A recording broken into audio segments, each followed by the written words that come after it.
The Switch 2 Direct is just a week away, and we have to guess what the heck is going to be in it. What's our hopes and wishes, and how has it been with 8 years of Switch, including what is our unanimous top 10 games for the system? That and more in this episode of Codename Good Game.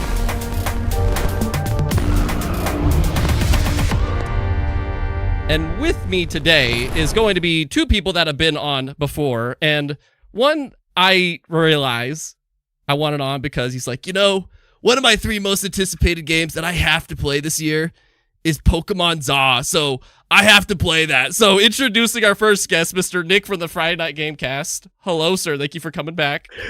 Did I really say that? I'm so happy to be back, Tony. Yes, you did. Yes, you did. That was like that. Admittedly, that's part of the reason I'm like, oh, I'm gonna have Nick on for the Switch 2 cast because he said that. So. No, I'm so interested. I'm so locked in. I never actually got to play the regular X and Y of when of the Pokemon generations when they came out on the 3DS, or it might have been like late Game Boy Advance or something like that. I can't remember. Either way. Okay. Yeah. Either way, I'm happy to be back. Thank you so much for having me again, Tony. I'm so hyped to talk Nintendo with you. Of course. And my other guest is somebody that I haven't had on Good Game in quite a hot minute since I think no, actually we did one after the break. That's right. I have Sir Onix from the Gaming Resumé with the most beautiful shirt for this cast. Hello, sir. What's up? How's it going? Yeah, this shirt, dude. It's actually, I got it at the Nintendo store in New York when I happened to go when the Tokyo store opened. And they had this shirt as a celebration of a Tokyo store opening at the New York store. So I kind of liked that there. Whoa, that's awesome. And also, our fourth guest on this panel is none other than you watching. I emphasize that to both these guys. Our fourth panel person is those watching or those that watch the replay. If you watch the replay, leave comments on things that we discuss or your ideas as to what could be on the Switch 2 and your favorite memories with the Switch 1. Like people watching now, Supertone, Hannah B, I think it's from that's a new Twitch person. Hello, Patrick. And of course, Steffi, longtime sponsor. Thank you guys very much for being a part of this show. It's going to be such a lovely one because, guys, it's the week before the Switch 2 Direct.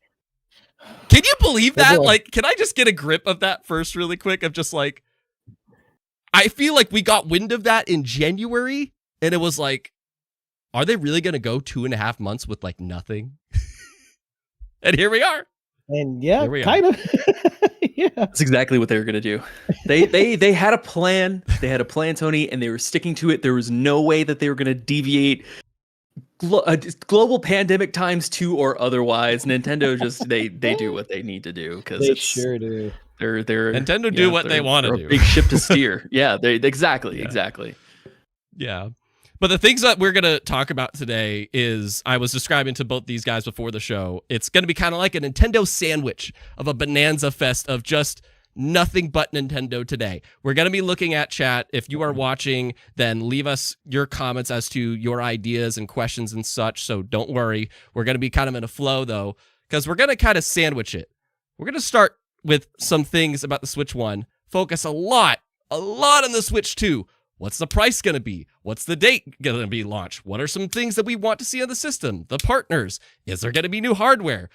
We're going to talk about a lot of things that we could see next week, and then we're going to end the show. We usually have a good game, but it's actually going to be a live reaction because the three of us, and I'm so happy to say this, every single person that's been on Codename Good Game has submitted what their top 10 games for the Nintendo Switch are. Nice. I got literally 100% response feedback. That's crazy. Yeah. That's awesome. But there's some scoring bits that I'm going to explain later. And that's going to determine what we have unanimously crowned is our favorite Switch title of the past 8 years. Ooh, that's cool. And to start with that, like I've done a new thing to kind of introduce people watching to you and to the whole panel. Onix, Nick, before we get into it, what has been some of your favorite moments of the past 8 years with Nintendo Switch? Can you believe that? 8 years with the system. 8 years. 8 years is insane. Has there been a longer gen, first off? I was trying to think about this for like any, like Xbox, PlayStation. I'm like, 8 years. Yeah, I no, can't yeah, think you're of right. any. Yeah, because Yeah, I we feel to like Wii U was like 6 years roughly. Yeah. GameCube to Wii was also like around. That was actually 5 years, I think, from I was 01 gonna to say like like 4 or 5. 06. Yeah. Damn, yeah, I think that was the longest generation for sure. Yeah. Yeah. I wouldn't be Like surprised if they keep getting longer too. Honestly, oh God.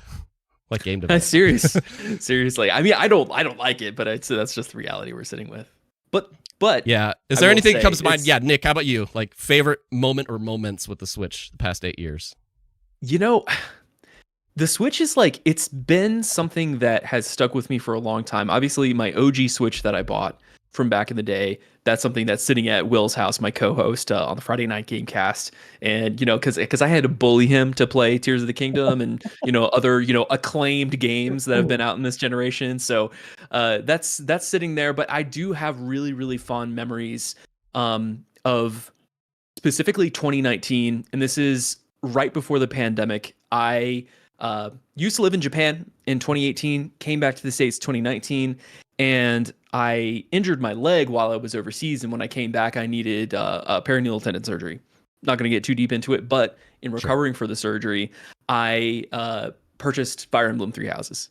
And there was a solid 2-week period there where I did nothing but lay in bed and play Fire Emblem. And let me tell you, boys, that was one of the most magical moments where it's like you have the opportunity, because my PS4, it was the PS4 Pro, was overheating like crazy. So right before I did the surgery, I sent it to this guy who sent it to Seattle to go get the thermals fixed.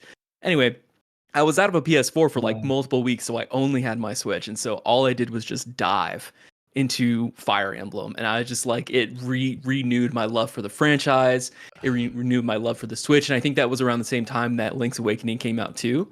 And I remember one of like the most visceral moments playing the console was it's the moment where Link washes up on the beach of the island, and he goes and he meets the princess, I think, I can't remember her name specifically, but he goes to meet the princess, and she says something like really beautiful to him, and there's just like swell of orchestral music as they pan back and view the island, and I'm talking full-blown tears streaming down my face. Chills. Wow. It was incredible. I mean, like, and the Switch like has, like, Nintendo in general has the power to do that to all of their consumers for a lot of their properties, and it's a super special console. And I would say that those are some of like my favorite moments, doing that, losing at Mario Kart horrifically to all my friends. Like it's just all up in the air, man. It's been so long. It's just a part of my life. Right. I love that, Nick. Like it's such a great thing when you have like a great moment of like when you're in recovery, or like there was a time that when I actually had COVID, so I needed the excuse to rest, and it's always nice when you got like a good game to do that with. And Fire Emblem Three Houses is a perfect one, man. That's yeah. Maybe it'll come up later. We'll see. Who's to say? Who's to say? Who's to say? Onix, how about you? Do you have any special moments? Definitely there's a few. I want to talk about Link's Awakening too, because that was my very first Zelda game ever as a kid. My dad bought me a Game Boy Color, and I picked it out just because the box looked really cool. And that was my first ever Game Boy game that I owned, and my first ever Zelda.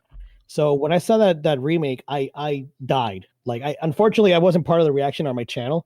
I wasn't there that day, but man, that direct blew my mind. So Link's Awakening definitely holds a big part of my heart, because I also played it with my son. My son, when the game came out, was like 10, and he had never played a Zelda.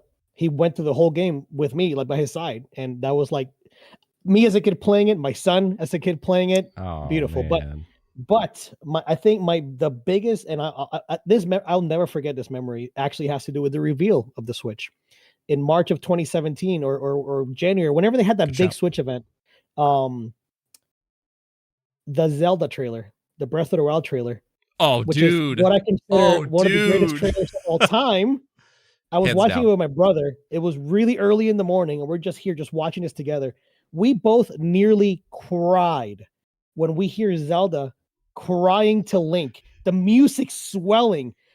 And then like you hear bum, bum, bum, bum, bum, bum, bum. Bro, literally chills right now. That moment will live in my mind till I die, because it was just this communal moment with my brother, who I also grew up with playing Zelda, seeing the evolution, hearing the voice acting for the first time. incredible. Breath of the Wild isn't even in my top 3 Zelda games, but that moment right there will live forever in my heart because it's just like, I love Zelda, man. I love Nintendo and the Switch. That started the Switch generation in such a bang, man. So that I seriously argue like Halo 1 Combat Evolved and Breath of the Wild are like the 2 best launch titles ever. Like seriously, really I would totally say so. Without a doubt. That was like Breath of the Wild. That trailer, Onix, man, like that was that. I would argue, like I'm with you. I wasn't a Zelda fan at all, but when that trailer happened, I was like, I need to play this game. I need to play this game, and 100%. I didn't like. I hadn't played Zelda in so many years, but that trailer is like one of the best trailers of all time, if not the best. Of all time. Yeah. But that's not even talking about Smash Bros. That's Smash Bros gets its own section. Smash was different. It was like a reveal, which speaking of which, like if I answer this question as to my favorite memories of the Switch, because I'm with you, Onix, that trailer was amazing. But for me, I hands down, well, for one, just in terms of, because you both open up some vulnerable stuff, you know, like to me, I actually kind of hopped out of being into Nintendo for quite some time. The last time I was into Nintendo was the GameCube. So this generation for me was like the first time I was into Nintendo for like over 10 years, you know, and I really appreciate that. And definitely Breath of the Wild was a reason for that. It was the portability of a handheld console was for that. Yeah. But man, something I love is a good hype train. When Kingdom Hearts 3 came out, I was so like, I was almost bummed. I was almost bummed that it was out because we're no longer following this bread trail of hype. But you know what gave me that same sense? Freaking Smash Bros. Super Smash Brothers Ultimate, man. There's just, people were like, oh, I'm over it. Like, let's stop this speculation. But that is what made me actually a Nintendo fan. I wanted to tune into all these Nintendo Directs because it's like, I wonder if this is actually a trailer. Is this an actual trailer or is this a character trailer? You know, like that fun of that is something that I really, like, I will just always cherish. I love a good hype train, and just the years that we got with Smash Ultimate. And when they announced like Fighters Pass 2, I was so excited because it's like, oh my God, we still get to keep going. And then some people are like, oh shit, kind of a thing. But like, I love the speculation. I love the hype. I love guessing, like, is this a trailer, and the speculation of who's going to be in. And of course, I see somebody shouted it out and I have a reaction to it. Banjo-Kazooie. Banjo-Kazooie is like the most I lost it on YouTube, I think, ever, other than Toy Story being in Kingdom Hearts 3. But like literally Banjo-Kazooie and Smash, I ripped my shirt off. It was a beautiful moment. Flag Boy shouted it out. I did. I ripped my shirt off and I threw my chair, man. I broke it. It was crazy. There's proof. There's proof up. But that's definitely, to me, my, like, I just love the Smash hype and all the times I've flown with my Switch. It's been a very good companion. But yeah. And I'd love for our fourth man, you watching, to let us know, what's, like, you are literally our fourth man. What's been a favorite moment of yours with the past 8 years with Switch? Like Flagboy was saying, mine is what was the banjo reveal for Smash and KBG throwing his chair. Exactly. I did see Rudy and Rob are here, so shout out to you guys. Hello. Two people that voted on our best Smash game. See, I'm still thinking about it. Best Nintendo Switch game, which we will reveal at the end of the show. And yeah, so, and I did copy and paste a question that was asked earlier. So I'm going to try to do that through this whole thing, is like, I want to grab your guys' questions and hopefully address each and every one of them. Because again, you're our fourth man. I want you to feel part of the show as we speculate what is going to be our next generation of Nintendo. As we reflected on the past 8 years, what are we about to find out is our next generation of Nintendo? That's what we're about to talk about. Be our fourth man. If you want to support the show, hang out, ask questions. If you replay, drop comments, or if you feel like being a sponsor, go to patreon.com/samuraikbg. Like top sponsors like Creature and Steffi. Thank you both very much for being sponsors to the show. But boys, let's get into it. Because there's a lot we could talk about. I need the chat to reassure me about this next generation of Switch 2, because my fantasy critic hinges on it. If the Switch 2 launch generation does not hit the way we need to, I'm out of here, man. I'm done. I'm finished. Did you bet a lot on just unannounced Switch 2 titles potentially? Is that what you did? Not really. Okay. This is what happened. I drafted something really bad on my 9th round pick, or not bad. It was just something that was kind of meh, something that could easily be a 60 or a 70. Just there's no telling. I couldn't remember if it was just lack of options or I just lack of brain power at that point. Right. But I drafted something And then they they revealed the Switch 2 like a week and a half after we did our draft. And then I saw Mario Kart in there. So I was like, okay, let's sub in, and we get 2 swaps. So I subbed in Mario Kart 9. And Nice. but I also, in that same draft, chose to draft the unannounced 3D Mario game. Oh my god! I know somebody else who did that. I need it, boy. I need it so bad. I know And somebody here's else the who did thing. that. Here, you did that too, Tony. Oh my god. Okay. So Well, we're I don't know about a pretty swap, minds but think I alike. drafted it. Yeah. So Yeah, he the thing drafted is, Mario Kart, or Mario. so did you say you swapped it out already? No, I didn't swap it out. I'm just saying I drafted it. Okay. Got it. Yeah. Yeah. Because the thing is, Yeah, is that I mean, like like Wonder came. No, Odyssey came out. Wait, in hold on. 2017. we get sidetracked too much. But yes, it was like 2022 or 2023. No, it's 2023. Yeah, 2023. Mario Wonder. Yeah.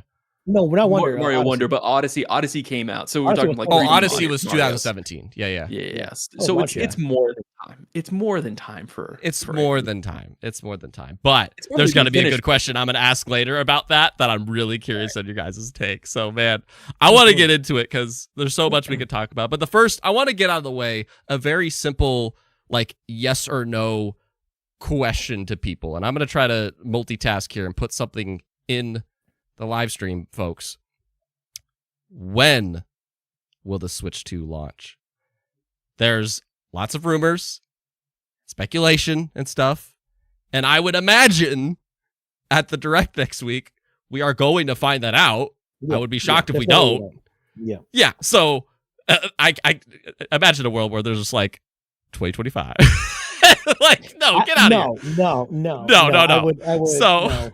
Nintendo's wild, but they're not that wild. So I am curious, what do you think, maybe not date, well, I guess sure, we could say date or whatever, but what do you think will be the launch window or date for the Switch 2? How about you, Onix? So rumors point to June. And as I was watching that Direct yesterday, was it yesterday? Yeah, it was yesterday. I saw a lot of dates that were like August, June, June, October. I'm like, damn, why is there nothing like before June? That is odd. Like, they had like a few here and there, and then they had like a shadow drop.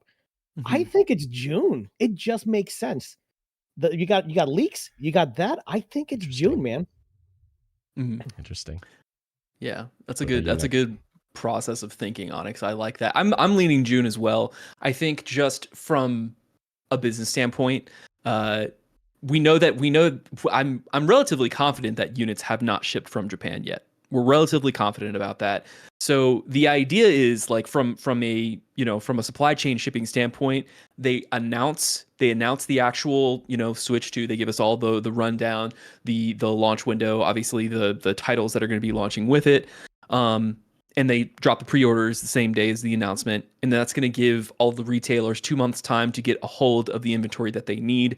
June makes sense. If we were to push it out one more month, that wouldn't surprise me either. But I'm biased towards June because June is my birthday. So and I'm leaning towards 2 dates specifically. I'm going to get granular with you boys. The first date I'm leaning is Friday the 27th, because the Switch 1 released on March 3rd, 2017 on a Friday.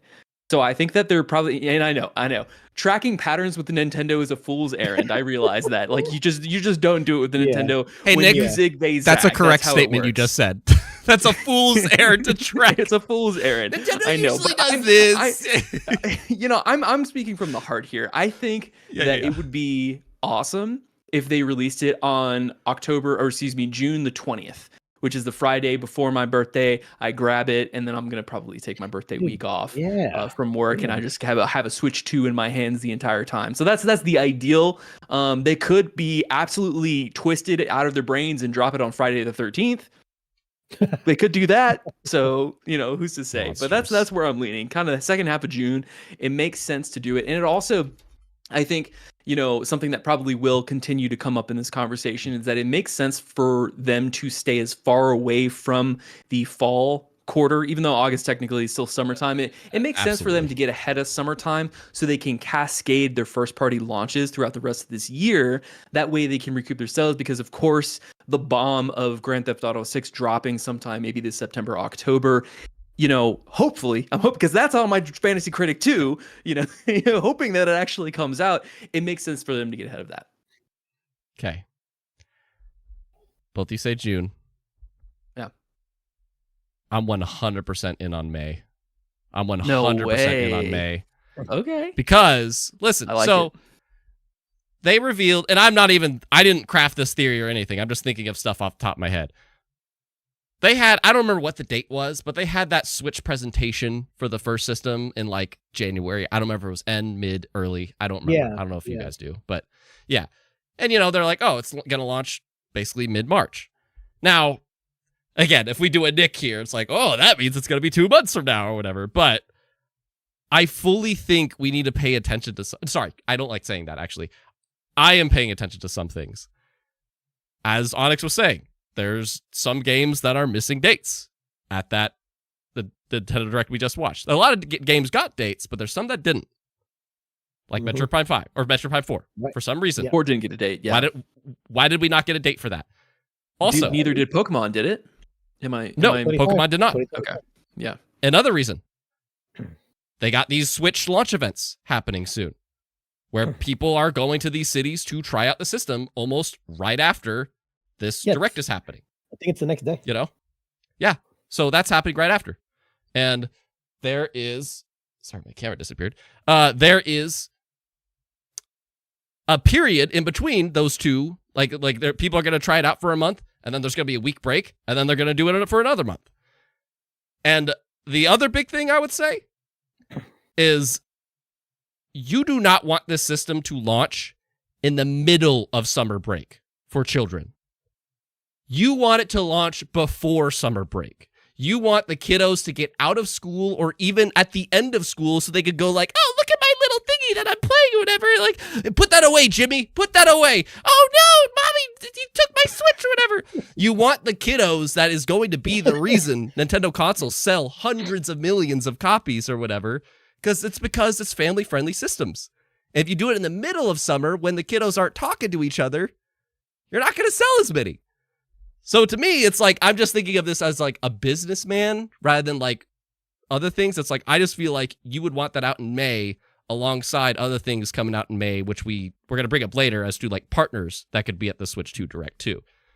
But that's I think it's a fair line of reasoning. I think the only thing that I would say to like push back against that idea is that when school is open, I think that kids and parents both have a lot more on their plates and they're a lot more distracted than they would be alternatively to when kids are out of school. And when kids are out of school, they're going to be pestering their parents all day long, asking, Mom, Dad, get me some of this. Mom, Dad, where are the Cheetos? Mom, I want apple juice. So what's better than to put a Switch 2 in their hands right at the beginning of summer, right after they get out? I mean, at the end of the day, I think it's also a little bit of a moot point because those units they're gonna sell like hotcakes either way. I mean, so Nintendo knows how to push those units out of the door and they know what's going to attract them. I mean, it's an interesting thing. I'd be really curious to see how the launch actually performs out of the gate in terms of like, the first couple of months, like what type of momentum they're going to have, because people are incredibly satisfied with the Switch 1, right?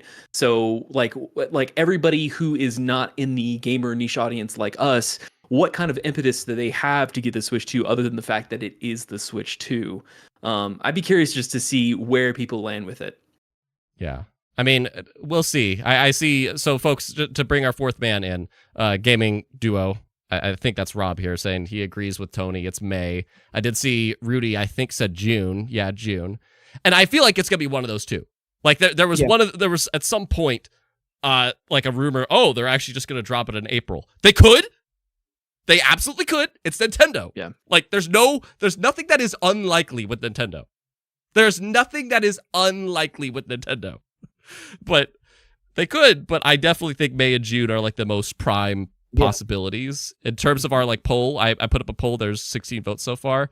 75% is saying June. So they are siding with you two on that. And it could be.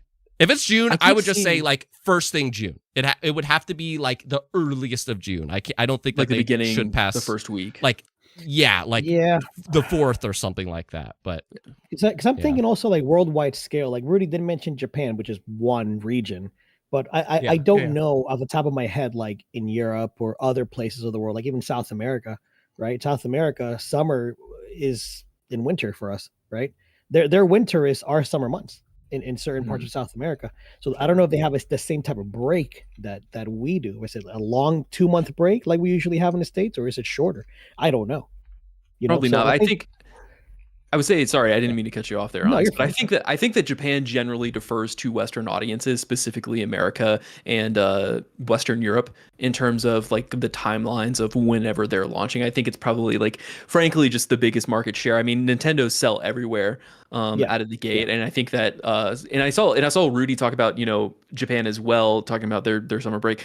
Kids in Japan, they have like 2 weeks where they don't go to school, but they're also still going to cram school. So like summer break is not the same thing over there as it is here. It isn't. But in terms of I worry about the supply chain shipping aspect of it as well, because especially in the US, we're facing all of these trade wars that are going on for various reasons, and we're not going to get too deep into that. But what I will say is that like I think that there is probably a little bit of friction in terms of like shipping and what it means for different retailers to get units overseas.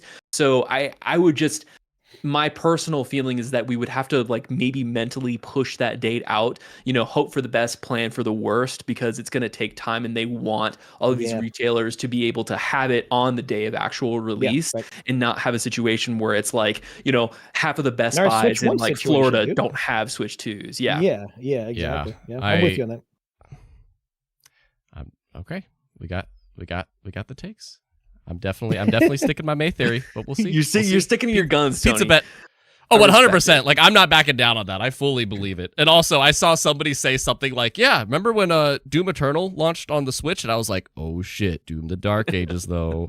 Doom the Dark Ages is in May. What's the release date for that? Well. Is it in May? Oh shit. May 11th. We're gonna get to software. Like, there's gonna be a whole software bit, but yeah. My next question I want to ask everybody is, how much is it going to be? 300? 400? 500? 800? Oh man. Oh god, don't say 800. It's not going to be 800. 1,000? There's just not enough. There's not enough. way. I'm going to buy a GPU before I buy a Switch 2 if it's 800. I'm sorry. I'm just not doing it. Yeah. I think Nintendo wants to keep the cost as low as possible in order for the Switch 2 to have the most advantageous launch as possible. I'm leaning on 450. The Switch, if I'm not mistaken, launched at $400, like $399 retail. 450 would be nice. I think maybe if we're accounting for, I don't even think the electronic tariffs actually apply to Japan yet. So like, I mean, that's just a question in my mind. I would not be surprised if it's $500 though. I think 500 is a very safe place for them to be, considering the fact that they have an upgraded chip in there. It's going to be a nice LED screen, I'm sure, a little IPS screen that they have on it. But I think like with what they're trying to put out right now, and as well as inflation, everything that's involved with the production costs, I think with their margins, it's going to be safe at 500. Let me jump in and then Onix. So I'm with Nick on the whole approachability, because I think that's an important thing, not just even with Nintendo, but just consoles. Like if you're in the console market and not the PC market, you are trying to be that more approachable thing than somebody buying a freaking $2,000 PC. So, and I think one of the reasons Nintendo sold so much is that the Switch is like a $300 system that still hasn't gone on sale. And I do think that is part of the equation as well, that the Switch has not gone on sale. Will it when the Switch 2 comes out? Probably not. But if we go off of that, the Switch is 300, the OLED is 350. This is not going to be an OLED screen to our knowledge. Nope, it won't. No. So I would be surprised feel if like we got an OLED screen next year. I would, yeah, probably.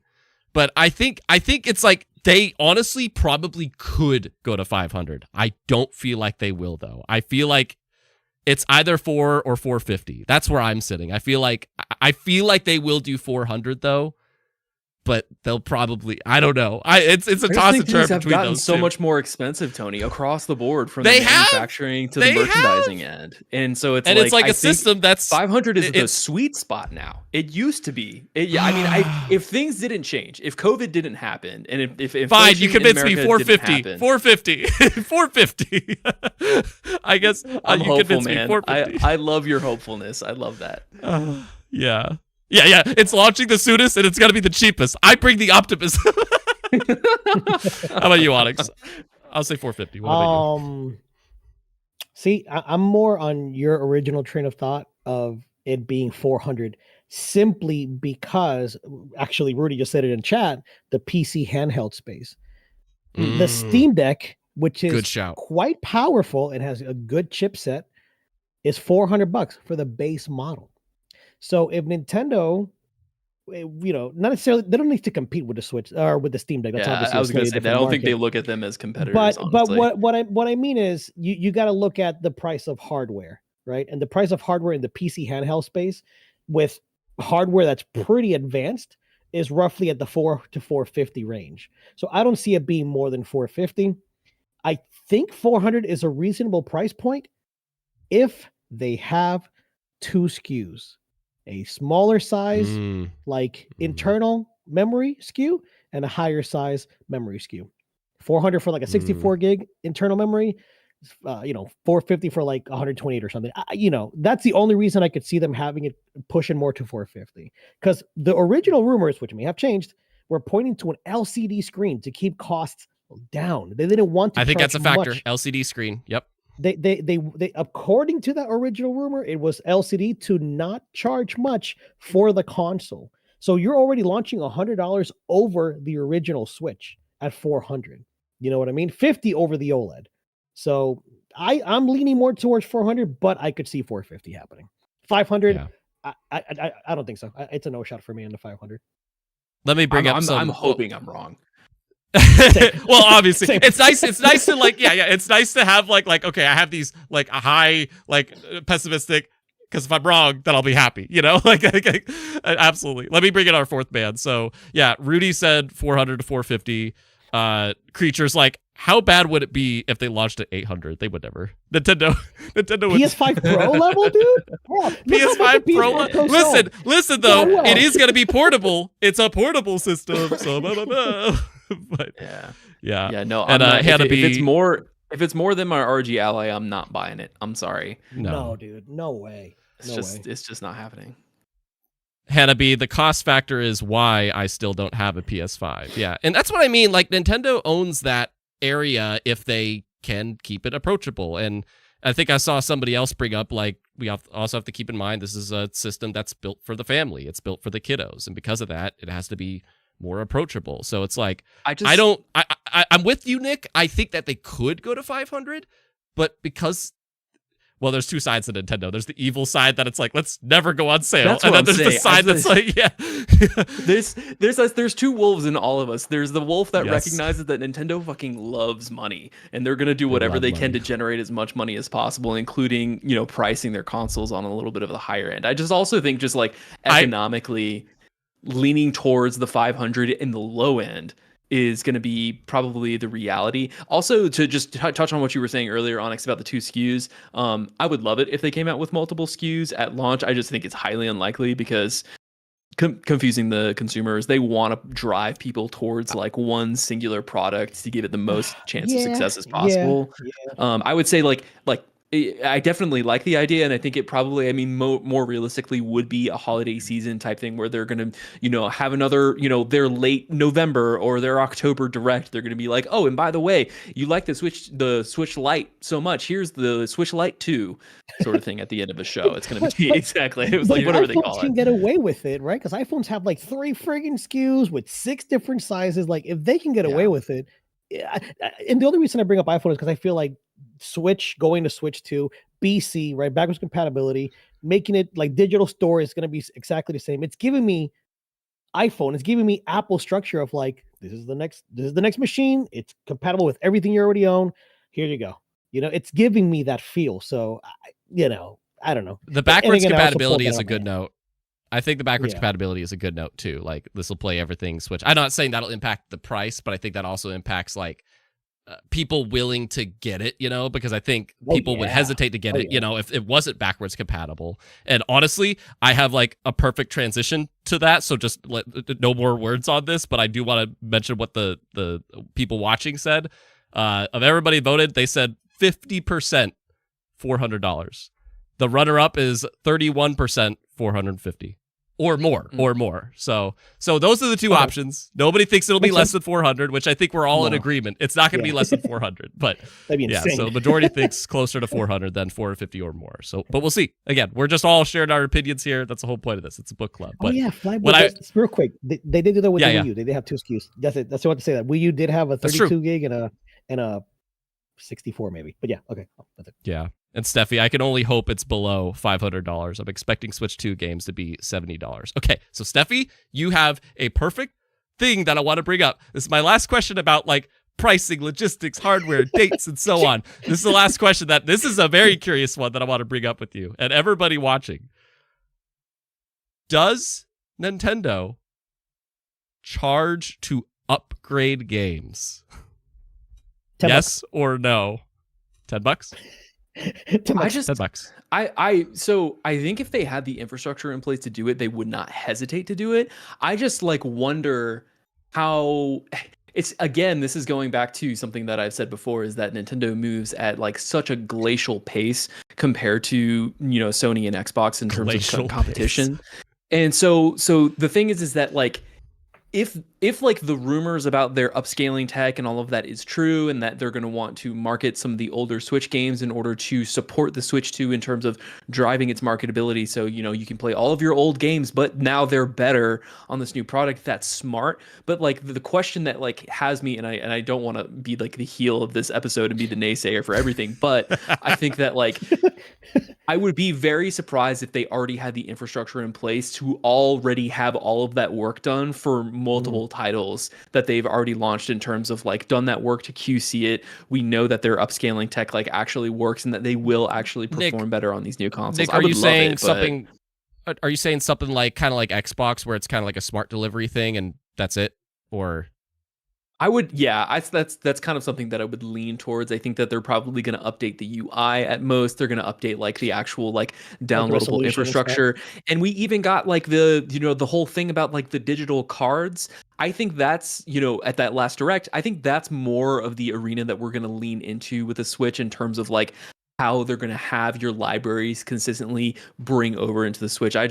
I would be surprised if at launch they're going to have everything ready to go out the gate to say like, yes, you can play like multiple titles like Breath of the Wild, Tears of the Kingdom, I don't know, Metroid Prime, Animal Crossing, at all of these new of course, like, and again, like that's that other question is like, they're Nintendo games, like the two Zeldas, Breath of the Wild, Tears of the Kingdom, are the only ones I personally would even care about. I want to let Onix talk. I want to let Onix talk, because I just whenever any of us go for more than 2 minutes, I don't know. He's making good stuff. I just So Onix, what do you think? Yeah, you're right. Shit. So yes, I think that it'll be like maybe like a PlayStation scenario where certain games just get like a patch where it's like, okay, it now runs at 4K 60 and that's it, versus like the Days Gone remaster where it's like, oh hey, by the way, this is a bunch of quality of life features on top of the upgraded graphical textures and higher frame rates, etc., and that's a $5 upgrade. You get what I'm saying? So maybe some games will be like a very simple patch. Here's your higher frame rates and a slightly better resolution, but everything else stays the same. No AA applied, no higher textures, etc. So maybe those will be like the patches, the free stuff, in terms of like upgrading their games. That's what I'm thinking, because it would be crazy to expect every single one of those upgraded games to be an upcharge. That would be it could happen, but like, come on, really? It's Nintendo, man. Here's I have a theory, a game theory. Oh God, no! Stop. If you are, I think I'm not definitive on this. This isn't like my May thing where I'll stand on this hill, because I have no idea. It's Nintendo. Like, this is a very hard one to predict, honestly. I would believe either option. I would honestly be more leaning to yes, they will charge, because they're Nintendo. They don't let their games go on sale. They Nintendo, they look happy-go-lucky, but they want money. But what I would believe is maybe it is a very small price of an upgrade or whatever, $5 or $10. But if you're subscribed to a certain membership on Nintendo Online, if you're a certain level of Nintendo sense. Online, then all your games will come upgraded, and then people will want to subscribe to that, and then they have a residual income. I like that idea. Which still classifies as them charging, FYI. But it's like, it's one of those deals that it's like, if you're really going to embrace Switch 2 and you want to bring your whole library over, I might as well subscribe to it. You know what I mean? And I could picture Nintendo doing something like that. I really can. But and they did something slightly similar on the Wii U. If you had bought on the Wii a copy of a virtual console game, you could get it for a lot cheaper on the Wii U. You still have to pay, but you could get it for a huge discount. We're talking I think it was half off. It still sucked because you're buying a copy that you already bought previously, but maybe lose something like that again. Maybe, possibly, I don't know. But that's a good idea with the NSO though. Yeah, our fourth man. First off, Rudy. He says, I don't think so, but didn't the Wii? Yeah, I was trying to remember, if there was a cross-gen title between the Wii and the Wii U, if there was a price difference or something. Was that a thing? No, not between the Wii and the Wii U. That was between the GameCube and the Wii. Yeah. Oh, Twilight Princess was cross-gen on both, but they were the same price. They were both $50 on launch. And Rudy brings up another good thing. Isn't there something in the works for Xenoblade Chronicles X? They found a 60 FPS option that was locked within the code. So it's this will unlock when you play it on your Switch 2. It's gonna happen for sure. I hope it's just I think everybody can agree Xbox does backwards compatibility the best out of everybody, and it's just agreed. Whatever system you have, you're gonna play that version of the game. Don't worry about paying any fees or whatever. That's just how it's gonna be. And OG Xbox games, come on. Dude, if the Switch functions like that, where it's just yep, here's the Switch 2 version of the game, I'll be so happy. But I'm also I'm not getting my hopes up. I really don't know where they'll go on that whole spectrum, but we'll see. I did put a poll asking everybody that's watching what they think. Will they charge for upgrading games or not? And 62% say yes. So we'll see. We'll see. Nick's I mean, they're not. They're going to walk away with something. They're walking away with something. They're walking away with something. They also. I wouldn't be surprised. I really like your idea, Tony, about the NSO thing. I think that it would be a high probability if they would want to double dip on that, though, where it's you have the option to get the upscale tech through NSO, $15 a month, $20 a month, whatever their SKUs are over there. But then you also have the a la carte option. It's you really love Tears of the Kingdom and you really want that upgraded version of it. You can pay $10, $15 in the Nintendo Switch store to get that. Yeah. I have a kind of for funsy question that honestly, I think I heard somebody talk about. I'm you know what? Before we dive into software and talk about all the games we'll see, as well as revealing what our 10 Switch 1 era games are, I'm just curious, generally speaking, do we see, what do we think we see hardware-wise? Do we get a new controller? Do we get an accessory that's oh, that's neat? Do we get just an additional thing style stuff? I mean, it could be that, but it could be just something, when the PlayStation 5 was revealed, they showed here's the remote, here's a charging station, here's this, and it's do we also see a loadout of here's Switch 2 accessories that's going to help make your experience all the better, including the Nintendo clock. Like Rudy says in the chat, I can't wait for Labo 2. Exactly. Labo 2. If you don't mind, I want to answer this for one it. Because I've played Nintendo games for a very long time. Since the original. I've not missed a console. So I'm glad you're here, Onix. I'm glad you're here.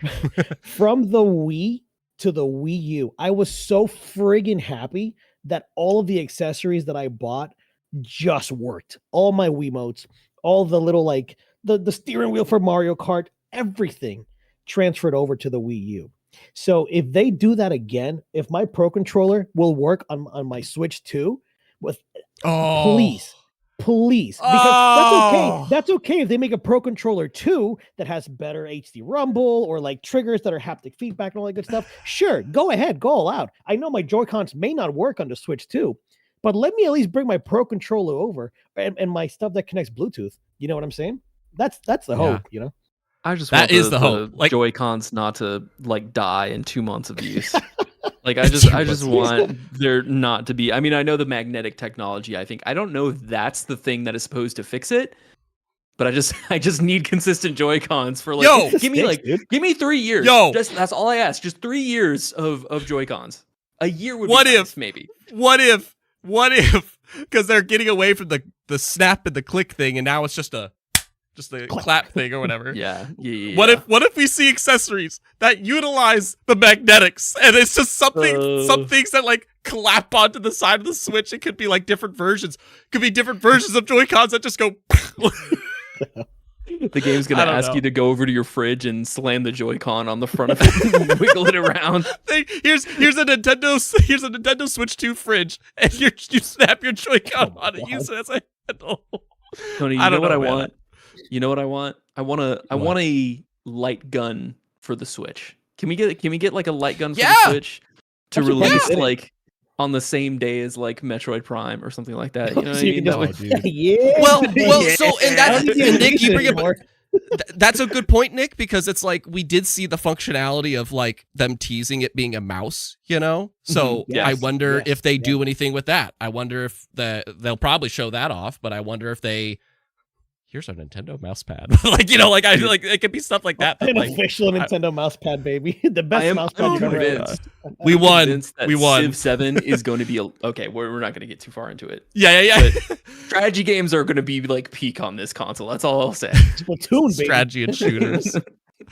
Patrick says the Switch 2 Joy-Cons got me worried. That little magnetic part looks obscenely fragile. I think they figured it out, man. I've worked with some devices that they function with like magnetic plugins, and it's so weird whenever it happens. It makes me nervous at first, but they just figure it out and do it, and it's just I mean, I don't know. Yeah, you just think about the AirPods. You know, they click in like these. I've had these things for years, and they just work. You know. Yeah.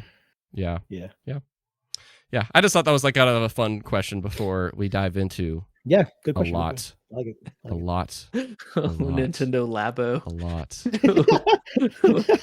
What an atrocity that was. Play with cardboard, dude. Why not? The mouse is a cardboard. We're laughing because Rudy's in the chat going, the mouse pad is made of cardboard. Labo. Man, dude. Put a mouse pad together, dude. Okay. I got to admit, I will admit though, like every Nintendo console, before moving to software, every Nintendo console has to have a Switch 1 2, an arms, a Wii Fitness, a Ring Fit Adventure. Sports, I hope we see something like that. I'm not saying I'll buy it, but I just want to see the Nintendo cheese. Is what I'm saying. The Nintendo cheese. So 3-4 Switch 2. 3-4 Switch 2. Anyways, so now that we've talked about hardware and dates, let's talk about. Here we go. Let's talk about software. Let's talk about software. I don't know if this is going to stay out the whole time. Audio listeners, I just put on a Cappy hat.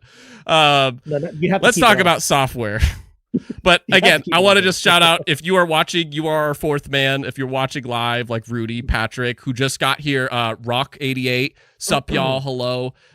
If I don't know if Flagboy and Hannah and so on are still here, guys, thank you very much for watching. If you're watching the replay, let us know hardware, dates, price, anything we've talked about so far. What do you think, including software?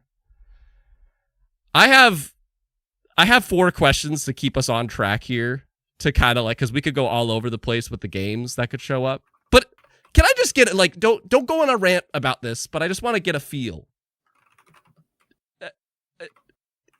Is it safe for me to say that it's kind of difficult to feel confident in predicting anything here? Like we'll it's Nintendo. Yeah. Like we'll probably like Mario, Kirby, Zelda, whatever, and maybe some partners, but it's like, it's Nintendo. I feel like a lot of the stuff we're going to see here is surprises that we just wouldn't expect. I don't know. And that's what I'm looking forward to this conversation about, is like, I have like safest bets. Okay. I have safest bets. I have partners. I have a very interesting question that I don't want to spoil and like hopes, but just generally speaking, this direct, because of the recent one we got, I feel like this direct is probably going to be much more like these are Switch 2 either exclusive games or here's what Switch 2 can do to upgrade games. I don't know if you guys feel that way too. Like that was my whole theory as to why they did this general direct before this. It's like, let's get the obligated partners out as well as Switch 1 titles. Like I do you guys think this will be like very focused on Switch 2 exclusives? Maybe majority, maybe not the whole thing, but like a yes or no, maybe Nick? I mean, yeah, just straight up, I think that it's gonna be both Switch. We're gonna have a couple, like maybe 2 to 3 first-party Switch titles for exclusive Nintendo Switch 2 at launch. We're gonna have a tiny section of upscale tech, and then we're gonna have a ton of third-party partners. I think that Square Enix is gonna go all in on the Switch 2. Dude, I think Capcom is gonna go all in on the Switch 2, which is freaking awesome. I think Ubisoft, Tencent is gonna squeeze whatever juice is left out of that hype train for the Switch 2. So I think that you're gonna see a lot of stuff, and I also think that what you said earlier about Dune: The Dark Ages, I think Xbox is smart. And I think they're going to want to double down on their partnership with Nintendo. And we're going to see a bunch of titles there, like Ori and Will of the Wisps, the Doom: The Dark Ages. We're going to go see, Indiana Jones and the Great Circle on this thing, because it's just going to be a more powerful thing. It's going to have the capacity to play all of these games, and people with the PS5, they're going to be very, very sad because they're going to be like, wait a minute, this just came out on the Switch too. I have to buy this again. Nick, I want to use that as like a transition to this. So like we'll just jump to that. Like, are there, because you were saying like Square Enix for sure will be here, maybe even Xbox and stuff, and just thinking like, who are the partners we expect to be here and what might they show that they're going to support the Switch 2 with? How about you, Onix? Well, Sony clearly is going to show Bloodborne 2 on the thing, right? Kidding. That would be a very Sony thing to do. No, I genuinely, I'm with Nick. I do think that we are going to see, I think we're going to see more than a few. I think maybe Switch 2 exclusives, we're going to get like, in terms of first party, maybe like 5 to 6 is what I'm guessing. But yeah, third party, I do think we're going to see a lot more. I don't know if Capcom will be able to port, for example, like Monster Hunter Wilds to the Switch 2. It'll depend on how like powerful the console really is. But we will eventually get a Monster Hunter under Switch, just like Rise was that version, right? That sold millions of copies onto Switch. Square Enix, I definitely believe we will see a Final Fantasy on there, whether it's a 9 remake, whether it's a 7 remake.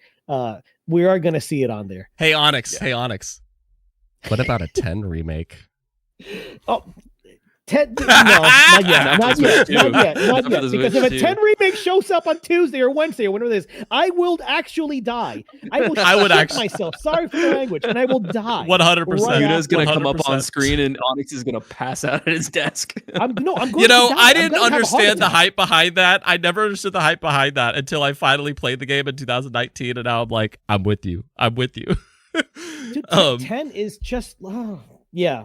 So if that were to happen, but I do want to comment off of just a bit because as Nick teased it, I'm Xbox is my primary platform, and I fully do expect to see of the tons of IP that Xbox owns now, they are going to be a part of this direct. I think a good part of this direct is going to be, hey, we have first party stuff.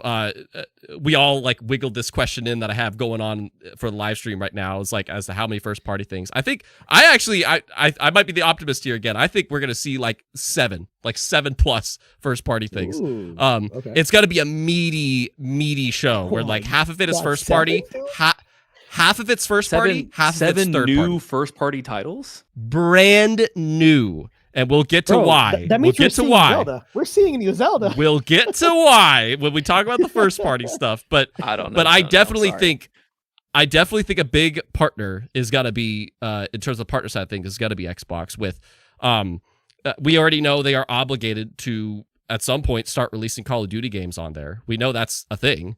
Right. As Nick pointed out, like they've already released like Ori and Pentiment and Grounded on there. And I don't know about the Master Chief rumors, that's still really jarring to think about. MCC I see collection Sean, day one. Yeah, Sean watching says, got to see a lot of Microsoft games. Halo, Starfield, Diablo 4. I don't know what we will see there, but I definitely think we will see like stuff from Xbox. But I'm going to spoil one that Onix has a great piece of content coming. So I won't go into it too much. Onix has a great piece of content coming to Gaming Resume. Yes. And by the way, if anybody types in !guest, I forgot to say that. Hopefully, Nightbot should show you like this is the people that are on our stream. But anyway, hopefully, I'm hoping. If not, in the description. But yeah, I have a crazy theory that is coming up for Banjo and Kazooie. And the long and short of it, I have a whole video that I'm going to explain this, but the long and short is that the majority of Banjo-Kazooie fans or people that would want to play Banjo-Kazooie are most likely Nintendo players. They're most likely Nintendo players. They're not Xbox players. And Xbox knows this. And I have a wild theory to just be like, to signify how much we are going to, this is an Xbox, we're going to reveal it at this Nintendo show. And we'll show more at our show. We'll show more at our show, like the date and gameplay and stuff. But we're going to have the reveal at the Nintendo show to be a big moment to that market that we know will buy that game. I'm not saying I'm confident in that, but that's a wild bet as we get to our hopes and dreams. But anyways, yeah, definitely Square Enix spotted Namco, Xbox. Tony, yeah. Good. That was good, dude. That was good. I like that. Yeah. Patrick watching says 7+ first-party titles seems too generous. At most, I think 5 or 6 if we're lucky, but I think there'll only be 3 or 4 realistically. When we get to the first-party stuff, man, I'll talk about it. But yeah. I guess I'll wait for that too because I genuinely don't think so. I think this is going to be we're setting up the next couple of years with this. Like, hey, buy a Switch because in 2 years there will be a new ABC. You know what I mean? ABC. I thought that was actually a game title. There will be a new APC. But what do you think is like, okay, so partners and whatnot, and honestly, I'm going to save it for your channel, Onix, but Onix brought up a great idea involving Xbox as well that I won't get into, but it's such, I didn't even think of it. Stay tuned to Onix's channel. But what is like the safest bets we can think of?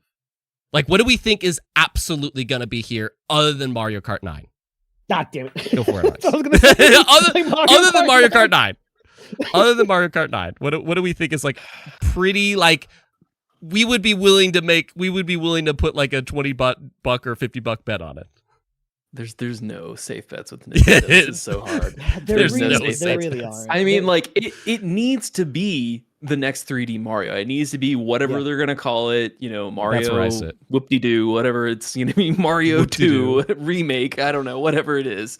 Yeah, but will it be a launch like title? Are we saying launch window or launch year? What are we thinking for that?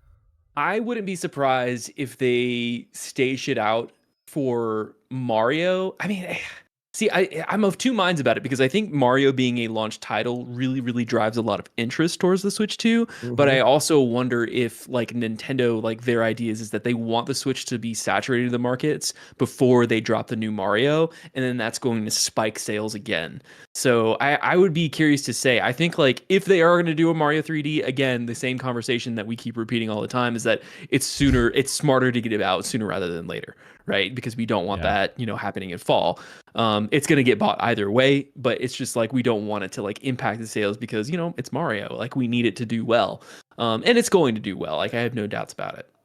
There's no question a safe bet is Mario. Like there will be some, now I don't know what Mario, but yeah, there's got to be like whether it's a new 3D adventure, whether it's a 2D one, whether it's freaking a sports game, but we'll get something Mario related. But I'm with you, Nick. I don't think there is any safe bets. Like, I don't. And if we get Mario, like also, Onix, you were so confident before I said Mario Kart. You were so confident before I said Mario Kart. Because it was Mario Kart. I'm like, that's the safest bet. We literally saw Mario Kart. That's going to be.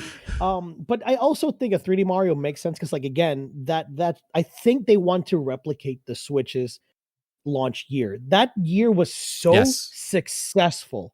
in terms of just software sales. And I mean, people were buying Breath of the Wild before owning a Switch. There were more Breath of the Wild copies out there at the time of the Switch release because people were like, well, I'm going to get a Switch eventually. I'm buying this game now. You know what I mean? Yeah. So I think they want to replicate that, and they don't have a new Zelda. Tears of the Kingdom came out way too recently. So unless they somehow made some magic happen and they have a remake that was made by like a third party, say, you know, like Link's Awakening remake, how it was made not by Nintendo, but by another company. Maybe they did the same thing. But Grezzo just did Echoes of Wisdom. So it's like not Grezzo specifically. Maybe somebody else. Remember, Nintendo did partner with Capcom at one point to make the Oracle of Ages and Seasons and stuff. So I mean, if we got a Capcom remake of Wind Waker, sorry. I would lose my mind. A Capcom remake? What? Can I shout out? I like this from Sean as our fourth man. Guaranteed, we will see a Nintendo game that uses mouse controls in a major capacity. Not sure what though. That's a good shout, Sean. That's a good shout. Yeah. That's a really good shout. I was gonna say like a Civ 7 is a guaranteed launch title, but if we're gonna pivot and we're gonna go in that direction, it's just a Nintendo Civ like. It's just Civilization but Nintendo, and we're taking over the Nintendo universes. Taking over the Mario Nintendo is universe. Genghis Khan, and he's fucking obliterating the rest of the Nintendo kingdoms. It's gonna be so good. No, honestly, Nintendo should pay us. We're cooking right now. No, but I really like that idea. Like Onix, what you just said, like a brand new IP. Like I thought that was really cool what they did with ARMS. Like ARMS was like, you know, the game perfect is show off arguably of the yeah, it was a perfect show off of that. And you know, it's like a 7 or 8 out of 10, whatever, but it's still like it was a good idea to make the Joy-Cons involved and make a game out of it. And I could totally picture if they do want the gimmick of the Switch 2, like maybe a brand new IP that involves using the mouse like that. Like that could be pretty gosh darn interesting. I never would have thought. That's a good one, Sean. Nike Boy, what about 3D Mario Maker? Oh, that's a good shout, Nick. That's a good shout. Nike, what about 3D Mario Maker? Like a new? Oh. Like America for 3D, like Mario 64 and stuff? Do people care about those? I never played any of the Mario Maker games. Yeah, dude. Okay. They sell really well. You know, Nick, people cared about the Wii U games, all right, buddy? People cared about the Wii U games, all right, buddy? People played Splatoon. They played Splatoon. A handful of enthusiasts cared about the Wii U games. I'm sure they did. Only a couple million people. Only a couple million people. A handful. But actually using the mouse like that could be like for a brand new like Super Mario Maker 3 or whatever. Yeah, that you could make it 3D in like a combination of Mario Paint plus 3D Maker. Oh my god. Mario that's a good. That's a good idea. But okay, and in that vein, I have a very like I guess let's just like hit what could be, because I have a very interesting question I guess I'll end with, but wait, one more from our fourth man, Steffi. I'm dying for a Donkey Kong game. Since there wasn't a new game for the Switch, just remasters. 100%. 100%. Yeah. So, in that vein, okay, you know what? This is a brand new question I just thought of, thanks to Steffi. Is there a Switch game? I just did a video about this today.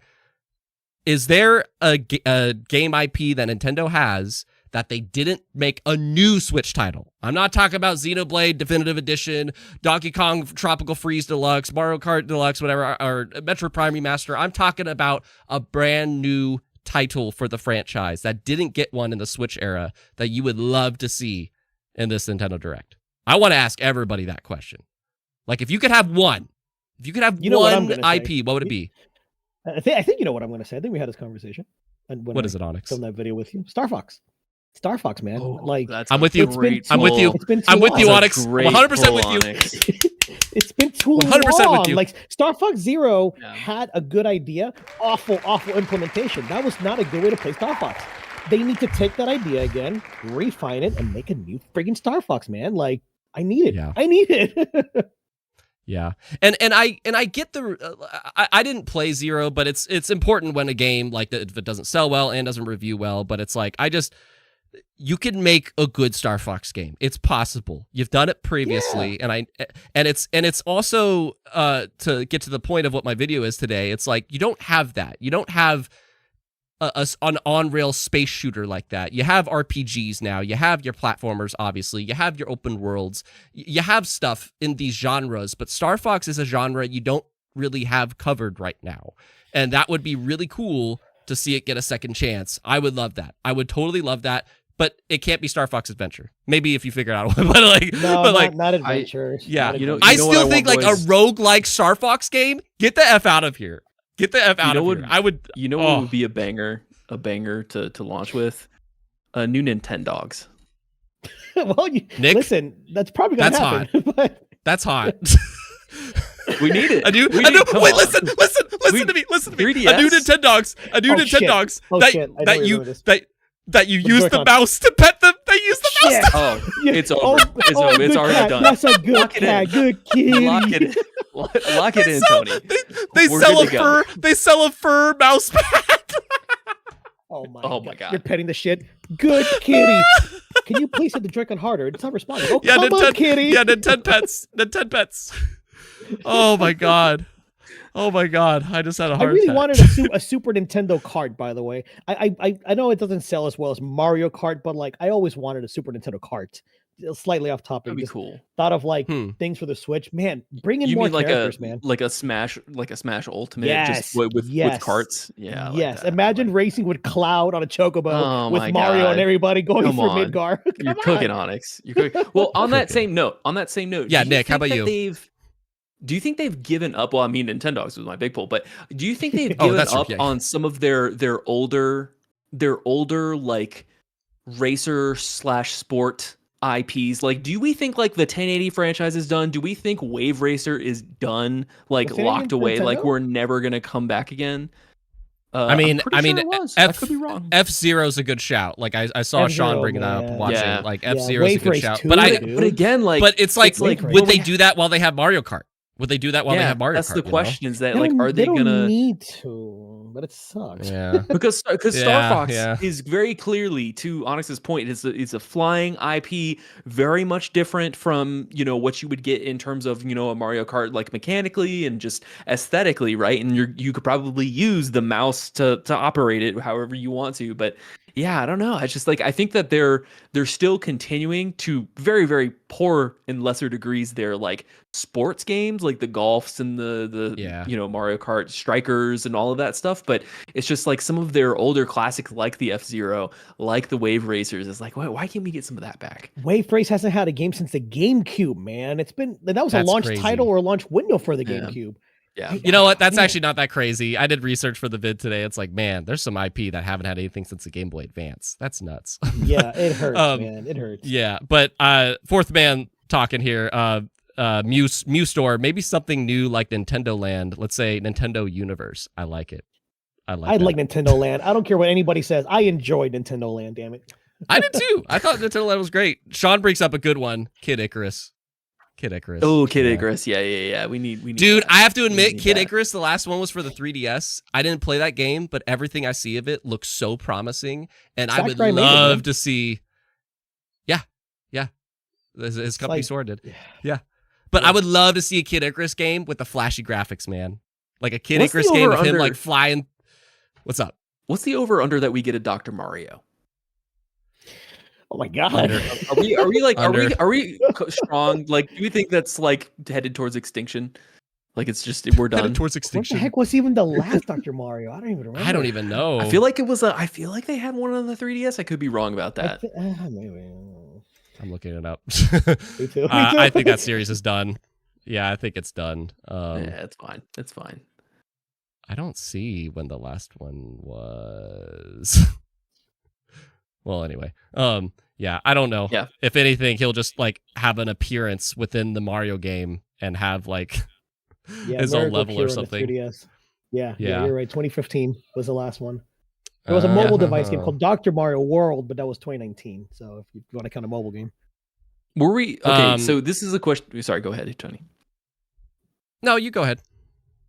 Well, actually, let me bring. Sorry, one more thing about it from our fourth man. C2 brought up. I don't think these old dead IP are very popular. Is the problem? It is. Like that's the problem, is that Nintendo has IP that are such guarantees right now that they'll just keep making a Kirby game every year, and it'll be a different type of Kirby game, and it'll work for them. And so that is the problem. Yeah. But if we've learned anything through the Switch generation, like we've seen freaking Pikmin and Metroid have their highest selling entries ever, and they are not prominent Nintendo IP, but they sold millions. And I think if they revive a dead IP, it's got to be a cross-gen title. You can't make that Switch 2 exclusive. Yeah. You can't do that.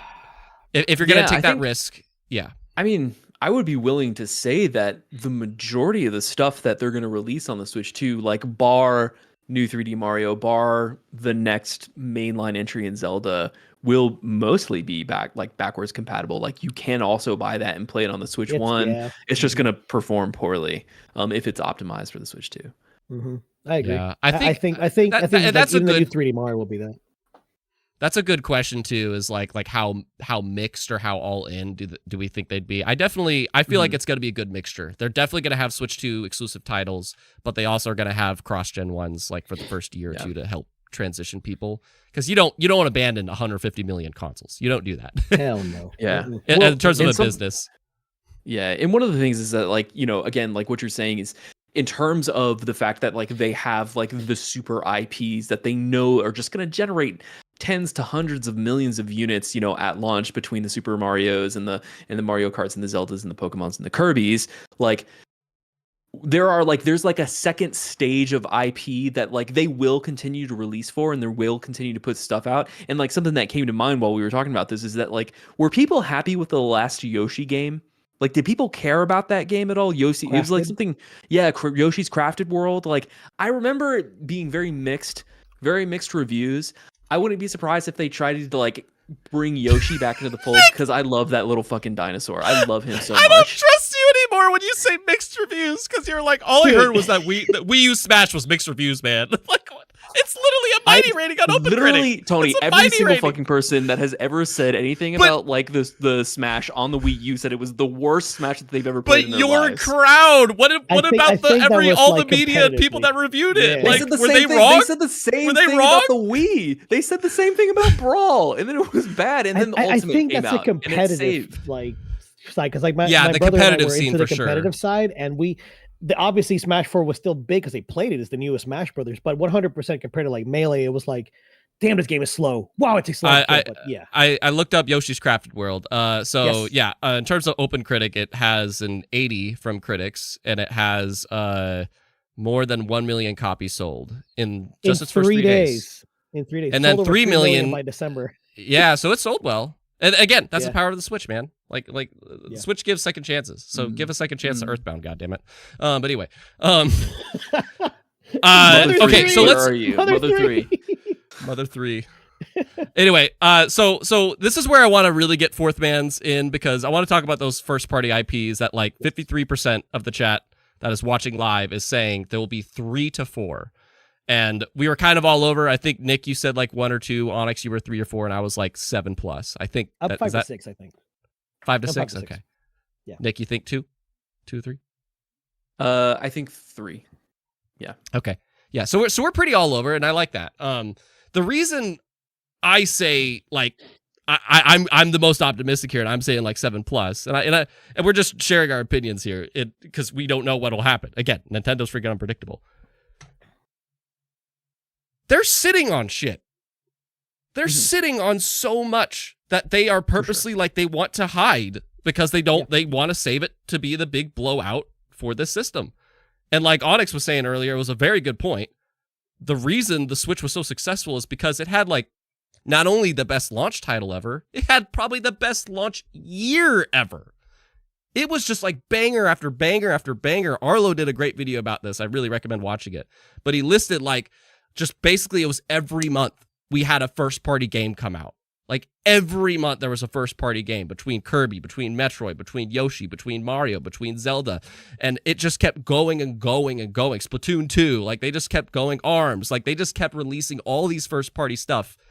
And I would imagine they learned from that. It's we got to do that again. And that would make sense as to why we haven't heard from these teams for so long. And it's just they've been stockpiling it. And I feel like they would have a blowout here where they show let's say a total of 20 games. And that's why I'm thinking like half of them are first party. They're not coming out with the Switch, but they're lining it up. Like, here's our 2 launch titles. Here's what's coming out in spring, summer, and fall, and so on. And that's why I think that. I'm not saying I'm like standing on that hill, but I'm like, I just wouldn't be surprised because I feel like they've just been sitting in secrecy for so long. And if they don't have a lot to show, then why have you been so secret for so long? Nick, I'd love for you to jump on this because you had doubts. Yeah, I think Where did I convince you? Yeah, I mean, no, I like it. I know for the fact that Nintendo sits on things. I also know that they like to drip feed their audience, right? So I think that there's just a push and pull. And I think that they, obviously, I mean, they have data and they have, obviously the analytics to back up what has been working for them, what they like, and obviously make, the adjustments on the small end. I wouldn't be surprised if this next direct is going to have, 3, top end 4 bangers of IP that we've seen before. I wouldn't be surprised if they're going to double dip and they're going to show Metroid Prime 4, even though we know that's also coming out on the Switch 1. But then, additionally 3 other first party, titles that are going to come out, with Mario Kart, and then maybe the 2 of the curveballs that we're going to see. I would love personally to see, the next Fire Emblem, whether it's going to be a remake or a brand new IP in that franchise. Alternatively, with the 3D Mario, however they're going to do it. But I also think that it's going to be tiered, right? This is going to be a 30-minute direct, more likely than not, the 45 minutes on the top end.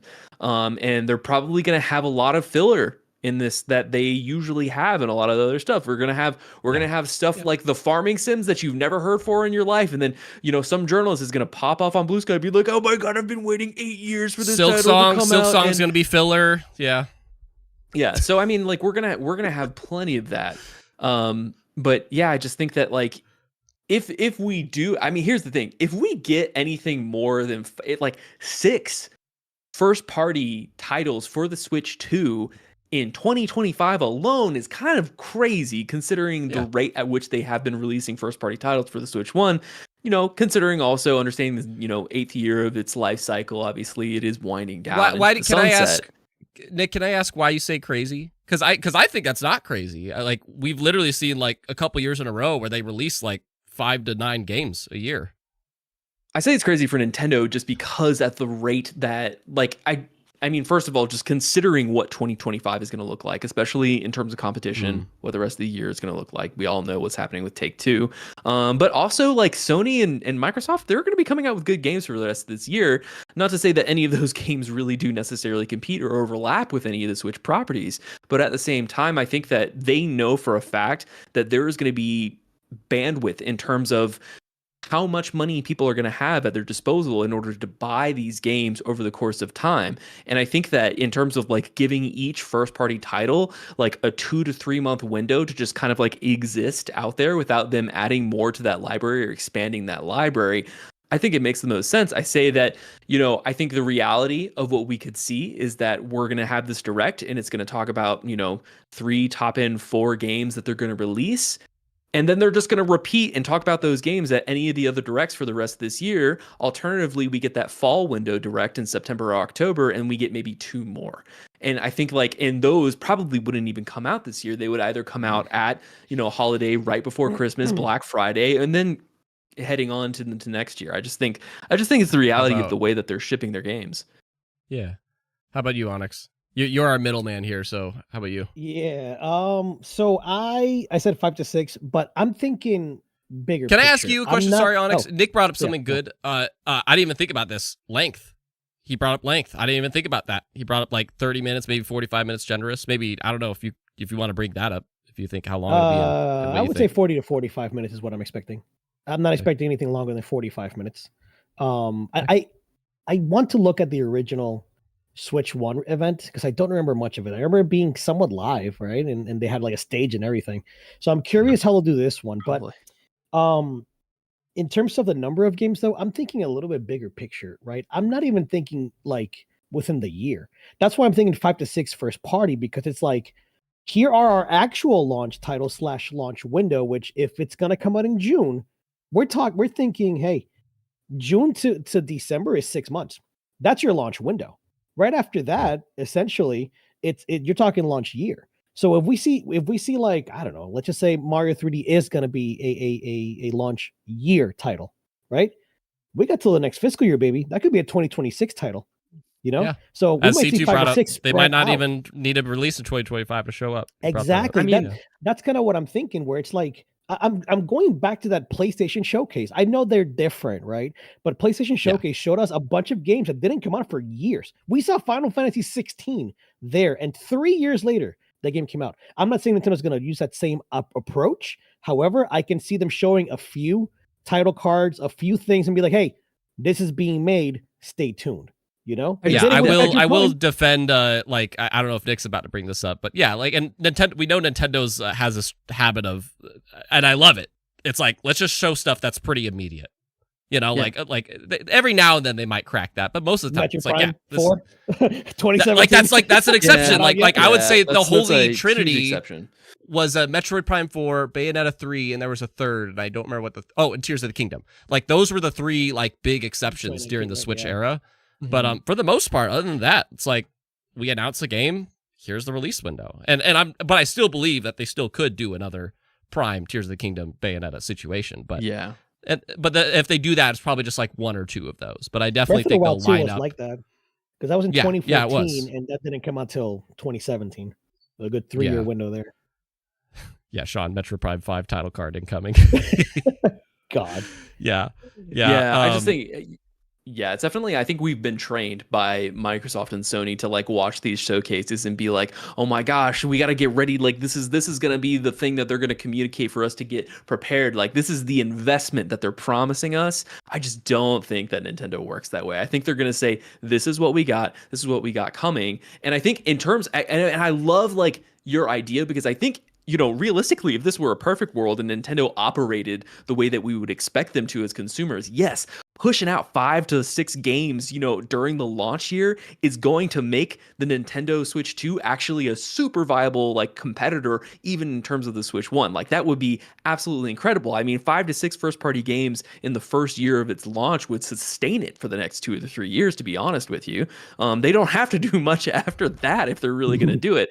But I think that what the promise of the Switch 2 with the upgraded power, with the new tech that's going to be in it, with the mouse gimmick, I just think that they're going to lean so much heavier in the third-party direction in order to create that value sale for their consumers, that's going to be something that they're going to lean on. You're going to get your Final Fantasy VII Remake and Rebirth pack together, and that's going to come out during Black Friday, and I'm going to lose my mind and probably buy it. Like yeah, I mean, just like these ideas, you know, Monster Hunter World probably is going to be playable on this console. Like all of these other things are going to, you know, come through, and I just think that in terms of the way that they've been doing it, I'm very much more conservative, because I think that's just the way they've been operated. Yeah. So here's what I want to do now. Okay, we're pretty far into this, and we still have to reveal our absolute top 10 Switch games to react to that. I want to do like kind of a sort of speed run of over and under, sort of. But before that, I want to be able to ask this question because I think it's a very fun question. With the things that we have gotten on Switch, think of like Super Mario Odyssey. Think of Breath of the Wild / Tears of the Kingdom. Think of stuff. Would you rather have a sequel to titles that you've liked on the Switch, or something new for that IP? And my example that I mean here is it's like what Zelda does all the time. Here's Twilight Princess. Here's Wind Waker. Here's Breath of the Wild. These are not the same games. These are totally different styles. These are different arts. These are different directions that we took. We have 64, Sunshine, Odyssey. Would you rather get an Odyssey 2? Would you rather get a Posters of Wisdom or whatever? I don't know, of Zelda or Forgotten or Kirby the Forgotten Land 2, you know, like would you there's that Nintendo magic that I think that's a really good debate that I would love to like see all 4 of us collectively say. Again, I say the 4 because you watching, like, because I think that's a really interesting question. I didn't think of that until just before this, you know, because I think that's the Nintendo magic. They sometimes can spice up something and make something new.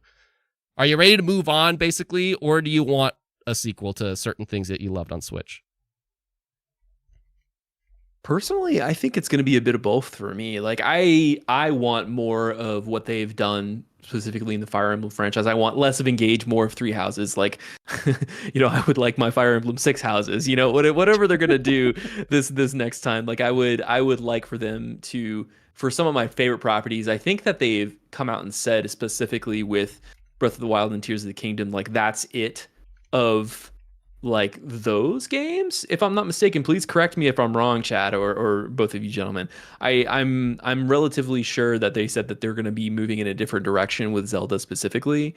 I think that sounds familiar. Yeah, I would be fine with that. I would be certainly happy if they did that. I would like them to get a little bit weird, a little bit different. Just try a new aesthetic. They don't have to go crazy off the wall and make something like cell shaded or something just absolutely ridiculous that we wouldn't expect, but incorporating something interesting and new, the way that Hazelight has done with Split Fiction and It Takes Two into some of their titles in terms of making it more cooperative based.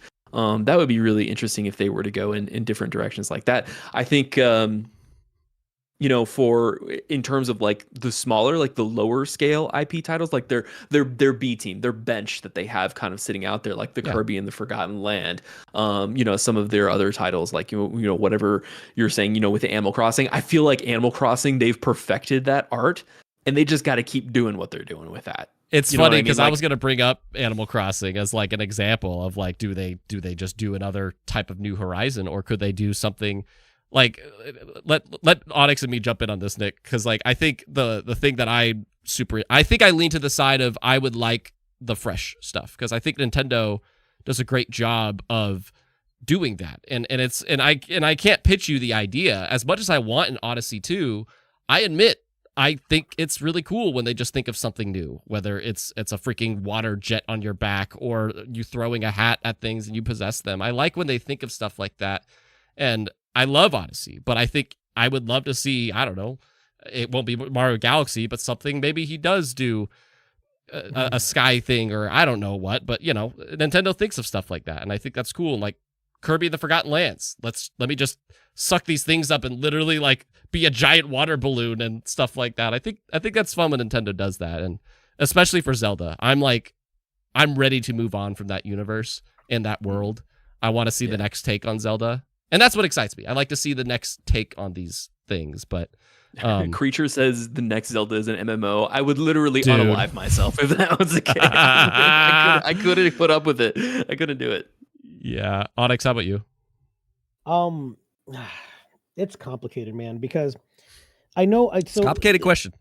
I was looking it up right now while you were talking about Aonuma specifically, because I know he had an interview talking about how he feels about fans specifically wanting games, Zelda games in particular, to be like their older games. And he had the question of, he's surprised that so many people want to play older games, where he's like, I've created a game with so much more freedom, so much more options in its gameplay. Like, I'm surprised people want to go back to a more linear approach. And from what I remember, I was trying to find that specific interview, but I remember reading something that said this open air format of you kind of get to go open world-ish in the Zelda Breath of the Wild style, that's not necessarily going away. We may not get another Breath of the Wild or Tears of the Kingdom, but they're going to be in the open air format versus what we had before, which was way more linear, which was, you have dungeons you go to in this much more compact world, and you do certain things there, you go to another area, and so on and so forth. So I lament that, because I do really like that linear experience, and I think the story in particular suffers in the open world format. Tears of the Kingdom got really close, but only because the writing was very strong. So I want the devs ultimately to do whatever they feel creatively is sparking their desire to create games. But as a fan and a consumer, of course, I want something that appeals to me. And my favorite Zelda is freaking Majora's Mask. And that shit was weird, man. Majora's Mask was odd, weird, kind of scary and creepy. And that game was made on such a short time span with reused assets in such a beautiful way that I would love for them to do that again, as long as it's creatively sparking their curiosity, I just want to jump in on that really quick. If it's just say one last thing, and I really like this question, and I really like where Onix is going with this. To kind of like pivot, Tony, I feel like something that is really interesting, like a question to bring up is like, do you want a new iteration on the IP or do you want more of the same? I think something that's interesting about Nintendo is that they're so family focused with all their properties. Something that I'm curious about in terms of in context of this question is that with these new IPs, are they going to pivot and then are they going to try and capture more of an adult audience and market their games and develop their games with more adults in mind? Or are they going to want to pivot and try to capture, the younger audience that they typically do? Still like just staying with their base, staying family friendly, because I think everybody, agrees that Twilight Princess was incredible. I mean, was the best Zelda game, maybe not, in terms of the way people feel about it and sentiment, but I think that there's no question that people loved how dark they got and when they choose to take risks. And I think that's so important for Nintendo is that they have the ability to take risks this generation because they're riding high. And I think that if they do it in a very smart and calculated way, it could pan out for them. Yeah. So long story short, honestly, both ways I'll be happy. If they do more of the same, as long as it's like Tears of the Kingdom style, where like they took ideas and like fusing items and shit was like such a genius way to like deal with issues. But also, like I said, if they want to do something new and creative and unique and weird, please do it because I like it when Nintendo is weird. Yes. Yeah, I do too. Yeah, let me bring my fourth man in, or our fourth man in. So Patrick was saying, like, with Super Mario Wonder, Mario plus Rabbids, Mario and Luigi Brothership, and Super Mario Odyssey, where the heck else can Mario go? Like, and I see Sean going, outer space. Oh, wait. I was literally about to say outer space, and I'm like, oh, wait, galaxy. So, but that's the hard part. It's like they have to think of stuff like that, and that's the hard part, but Nintendo does it. They do it. They do. And C2, point and click adventure, Death Stranding, Mario. Point and click adventure. There you go. We got it. C2, I think open worlds. Yeah, I just C2 was saying, go ahead. Oh, sorry. No. Sorry, Onix. C2. We're talking the fourth one. I think open world, C2 was saying, I think open world makes games worse in almost all instances. And C2, like, that's a big debate, and I relate with that a lot, as I've shared publicly. I'm kind of burnt out on open worlds now. I don't think open worlds are bad, I'm just kind of burnt on them. So we're also kind adults, of with you we on don't have that. time for them. Yeah. Nike, just do Mario and Sonic story game. Exactly. Have they ever done that before? Has Mario and Sonic ever been on screen together besides Smash? Well, they've had plenty of collabs. Yeah. Really? Okay. The Mario Sonic Olympics are one thing. How the old Olympics are is definitely what I think of. They had one they for started Switch. in the 2000s. They've been around for a while. So was that? But they haven't had era? like a thing. They haven't had a thing where it's like Mario plus Rabbids, where it's like a whole narrative. Correct. To my knowledge, that they haven't had. Yeah. No, they haven't had. But they have had like. And that's why. Yeah, that's why Nike was saying story game. Okay. We'll have like a speed round, but Onix, what were you gonna say? See, my ADHD went over. I forgot. Okay. Sorry, dude. I want to bring. It's fine. We can go on. I want to bring this question earlier from Purified Storm. I copy and pasted it. He was asking, will they kind of over or under here? Fire Emblem 4 remake. Which Fire one is that? 4? Thracia? Like I can't remember which one. I don't know like the titles, but I know they're going to do a Fire Emblem remake. I believe they are. 4? Because Engage was testing the waters, and I think Engage sold really well for them, and it did really well for them. And so I think they're going to remake it, and it's going to be very easy for them to do it. I'm aware of the demand for this remake. I would say over, but I did not know. No, I'll say under. I'll say under. I think they know about it, but I'm going to say under. I don't think they do it. Is that the one that introduced Marth or something? I'm curious. I don't know. I have no idea. I've just heard the genealogy of the Holy War has been rumored for a long time. Yeah. Oh, I did not know. Let me add. Okay, this one's more mainstream. Zelda Ocarina of Time remake. I just don't think they're gonna do it. They already did it for the 3DS, and we're done. We did it. Yeah. Wash our hands, boys. We're going home. Yeah.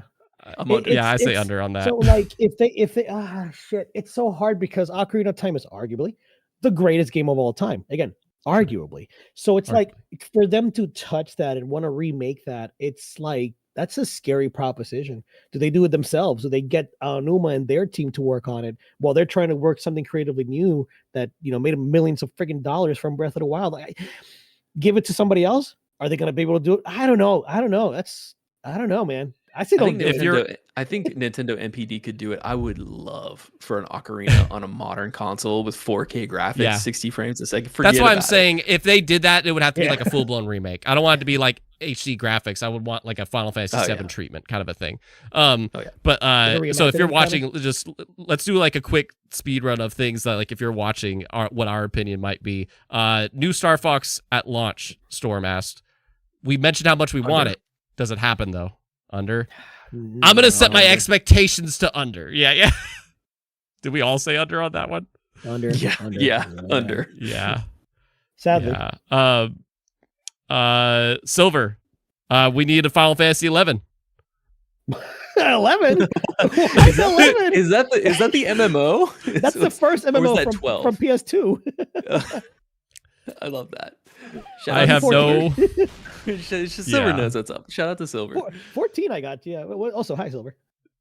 Yeah. Robbie Saul says, hear me out, boys. Full Twilight Princess remake. It's nearly 20 years. Is it really 20 years old? Wow. Yeah, came out in 06. When it was remade. Holy Oh, it came So, out in 06, dude. for really quick, yeah, thank you, Robbie, very much for the $5 super chat. That means a lot to support the show. We're kind of going on a long one today, dude. So that means a lot. Thank you very much. But yeah, Twilight Princess. It's funny because everybody keeps asking constantly, Twilight Princess and Windmaker, Twilight Princess and Windmaker, and it's like, I feel like they would just HDify those. I don't think that they would do. They already are full-blown remake. HDified, dude. They're on Wii U. They already Well, got there we the go. ports. Don't say that, Onix. They're just stuck on the Don't say Wii U. I own both of them. I will bring them up right now. I will bring them and I'll show you that they're serious. I own both of them. Oh wait, Silver says delete my Final Fantasy 11 prediction, Keeb. Star Fox for Switch 2. Yeah, we all want the Star Fox thing, man. Like, but we're setting our expectations low. Oh, here's a good one. C2 asked this earlier. Do you think okay, another over under. This is a good one. Do you think Nintendo will roll out a Game Pass / PS Plus like system or something like achievements with the Switch 2? Those are two different Absolutely questions. not achievements. Absolutely not on achievements. I don't think so either. I don't think they'll do achievements. I wish they did, but no. They've seen so much success with NSO. Like, I just don't think. I think they're going to revamp it. I think it would be really smart and probably the direction they're heading to revamp NSO and maybe add another tier to it. Not necessarily that it needs one, but I would say that that's probably going to be the existing staple for Nintendo Switch 2. Man. I don't know I if think- they're gonna get achievements either, but like they could Still totally don't do even them. care about it. I mean, they could. I mean, just don't think they care. you're right. They don't care. I mean, I'll be honest. I don't even care. I don't pay attention. I haven't paid attention to achievements and trophies in fucking years, man. Me neither. Well, That's one what of happens those when you things- become an adult. When you stop milking your games, you just want to play it and then be done. It's one of those things where it's like it adds dev time Yes. and it adds no value like beyond like super niche players that are out there, right? Like people love, like, clearly from the obviously Xbox achievements and the PlayStation trophies, people love them, but do, it's like it's just more of a burden on the developers and the publishers to like make sure it's included, because not only you have to do it for first party, you have to do it with every other game, right? So it's just it doesn't every make sense. single game. Yeah. So, and regarding the tier thing, I can see that. I can see them adding a new tier because Nintendo Online is already stupid cheap. Well, okay, the basic version, No, the but then there's premium. the the premium one is different. But even that's like what, 50 a year? Okay, I think it's. I forget what definitely it is. don't think this violates any terms of services. But I will say for all the listeners and the gentlemen on this panel, there's a service where you can go to eBay, and this is something that Kelvin told me about from the Game Duo Pod, and you just find somebody on eBay to add you to their family plan for like $15 to $20 a year, and you get the highest tier of Nintendo Switch Online. So That's really at funny. least what they'll do is they'll get rid of that loophole where you only add X amount of people to your family plan. But I would say, the Nintendo Switch Online is going to continue. If they add GameCube games to the tier somehow, if they can figure it out where they add GameCube games to that NSO tier, then I'll buy in. Yeah. I forgot to shout this out earlier. I had a poll going about like, would you rather have something new for the IP or just a sequel to the Switch game? And it said 78% said just something new for the IP instead of a sequel. So that's a very large majority. That's kind of wild. That is, yeah. I thought that was going to be pretty split, but more really quick. Donkey Kong Silver, a new Donkey Kong game for Switch 2 and not a remaster remake, just like a brand new title. Over under. People need a donk. I would say not at the direct. Yeah. But over on it happening. Yeah, I think so Right, too. Because I don't know, man. Retro's been busy, so unless they're doing it now NPD, not retro, then maybe. But definitely over. Not at the Switch 2 event. Yeah. I think I'm with you on that. Over happening at some point, but I don't picture it at the Switch 2 Direct. Yeah. Okay, and feel free to drop more over unders, but just the last thing I really I want one more from me to both of you and everybody watching. Clown makeup. Silk Song, over or under. God damn it, Tony. See, the funny thing, Tony, over is under. That they just renewed their license on Steam like last week or something like that. Yes, sir. So it's like for them to do it right before the Switch 2, it's like what? Like it drives me fucking bonkers. The fact that it's like so close to the Direct, and I want to hope so bad. But I'm under. That's on my fantasy critic. Man. I don't. No. I need you to be positive, Nick, because that's on my fantasy critic. And it's on Onix's fantasy Silk critic. Song. Did you counter? Yes, he did. Or no? It was John, right? It was John that put John counterpicked you. Yeah. Dude, it's on my fantasy critic. I need that shit to come out. I feel it. I believe. I have the faith, man. It's happening. Yeah. We're gonna see it on that Switch 2 event. We didn't ask over or under for the next 3D Mario. We didn't ask that question. Yeah, no, that's a good question. I definitely think over on that. I'm fully over. I'm like Onix here, where I did fantasy draft that, but I definitely think over. Yeah, same. Thank you, Tony. Thank you. Same. No, but Silk Song is a curveball, and the thing is that they're gonna have third-party people at this Direct. 100%. That is guarantee, and it's just like. They've taken so long with this game, and it is only 4 people, or three to 4 people, I think they've added a few more people to the team. I think 6 years. They probably have. I wouldn't be surprised if they did, but it's like it's time, man. It's time for them to do it. So why not? Why not have it be Switch 2? And so with this, and this is kind of to follow up the 3D Mario thing. Sean's like, "Will Cappy return in the next Mario?" So that's kind of like a different like this or that, where it's like, will it be a sequel to Odyssey or will it be a new thing? And that kind of goes back to that question. I can't tell you, man. That's a tough over under. That's a really tough over under. I feel like has more so likely much character, dude. I love it. I love him, but I feel like they'll do something new. I really feel like it, like as much as I want an Odyssey 2, I feel like it'll be something new and it won't be a sequel. They've only ever done one 3D Mario sequel, and that's Galaxy 2, because Super Mario 64 did not get one. Yeah, really? Sunshine didn't get one. True? Galaxy got one. Odyssey, obviously, it's Odyssey. We've only had like 6 3D Mario games. We haven't had that many. And only one of them got a sequel. That was Galaxy 2, which I love. I like this from C2. 3 or more Microsoft games, over under. So like basically, do they have 3 or more, or do they have 2 or less? I mean, I think that's actually good. I think it's like right there. I was gonna say 2 or 3. Yeah. I don't think it's any more than 3 though. 3 makes sense. We get Hi-Fi Rush 2 announced on the Switch. I'll say 2. I'll say under. I'll say 2. Yeah. You say 2? Yeah, I'll say 2 as well. I like that Sean is being very positive about the Microsoft, because Sean, I see you, man. I see you. I don't know. Sean knows something. He knows something. He knows something. I like what Creature says about the next Mario. It's not Cappy, it's Beardy. It's Beardy. We can grow hair and just Mario consume people Kirby style. Anthropomorphic beard. Hey Mario, go save Peach. He's got an accent. He talks. Is that what it's gonna be? I love that. Hurry up, Mario. Hurry up. My last question that I want to ask just everybody, like you two and our fourth man, is what is the thing that will, like, you're just going to be so happy to see that here. You're just going to be so happy, and it's just like, I want that so bad.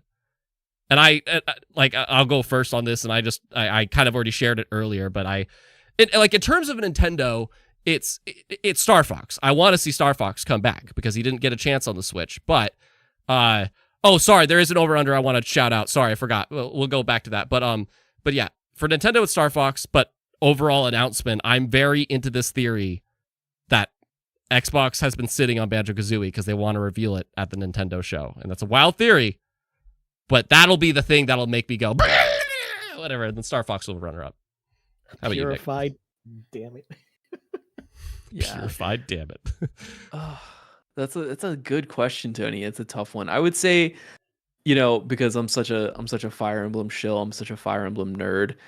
I mean, anything in the franchise to show up, whether it's the Genealogy of the Holy War remake, or if they really if they do what they're supposed to and they just continue and make a new story in the Fire Emblem Three Houses world, like I would pass out. I would pass out from happiness if we see Dimitri Blythed or Edelgard come on screen for the Switch 2 as an announcement. I would lose my mind. I would lose my mind, and it would be cool also because like they're messing with time continuum stuff, especially with Engage. If like we had more like other characters from different games like show up and like crossover, because they also did that for Awakening. So that would be my pick. Yeah. I just want to comment off of that. I think Fire Emblem if that was an over-under, I definitely think something Fire Emblem will be here. Yeah, I would. I'm confident about that. I am trying not to get my hopes up, Tony, because I do not want to be disappointed. Because we didn't get anything this year, if I recall. Like Fire Emblem, it's actually been a little bit like we've had a little break. So I'm pretty sure Engage came out in 23.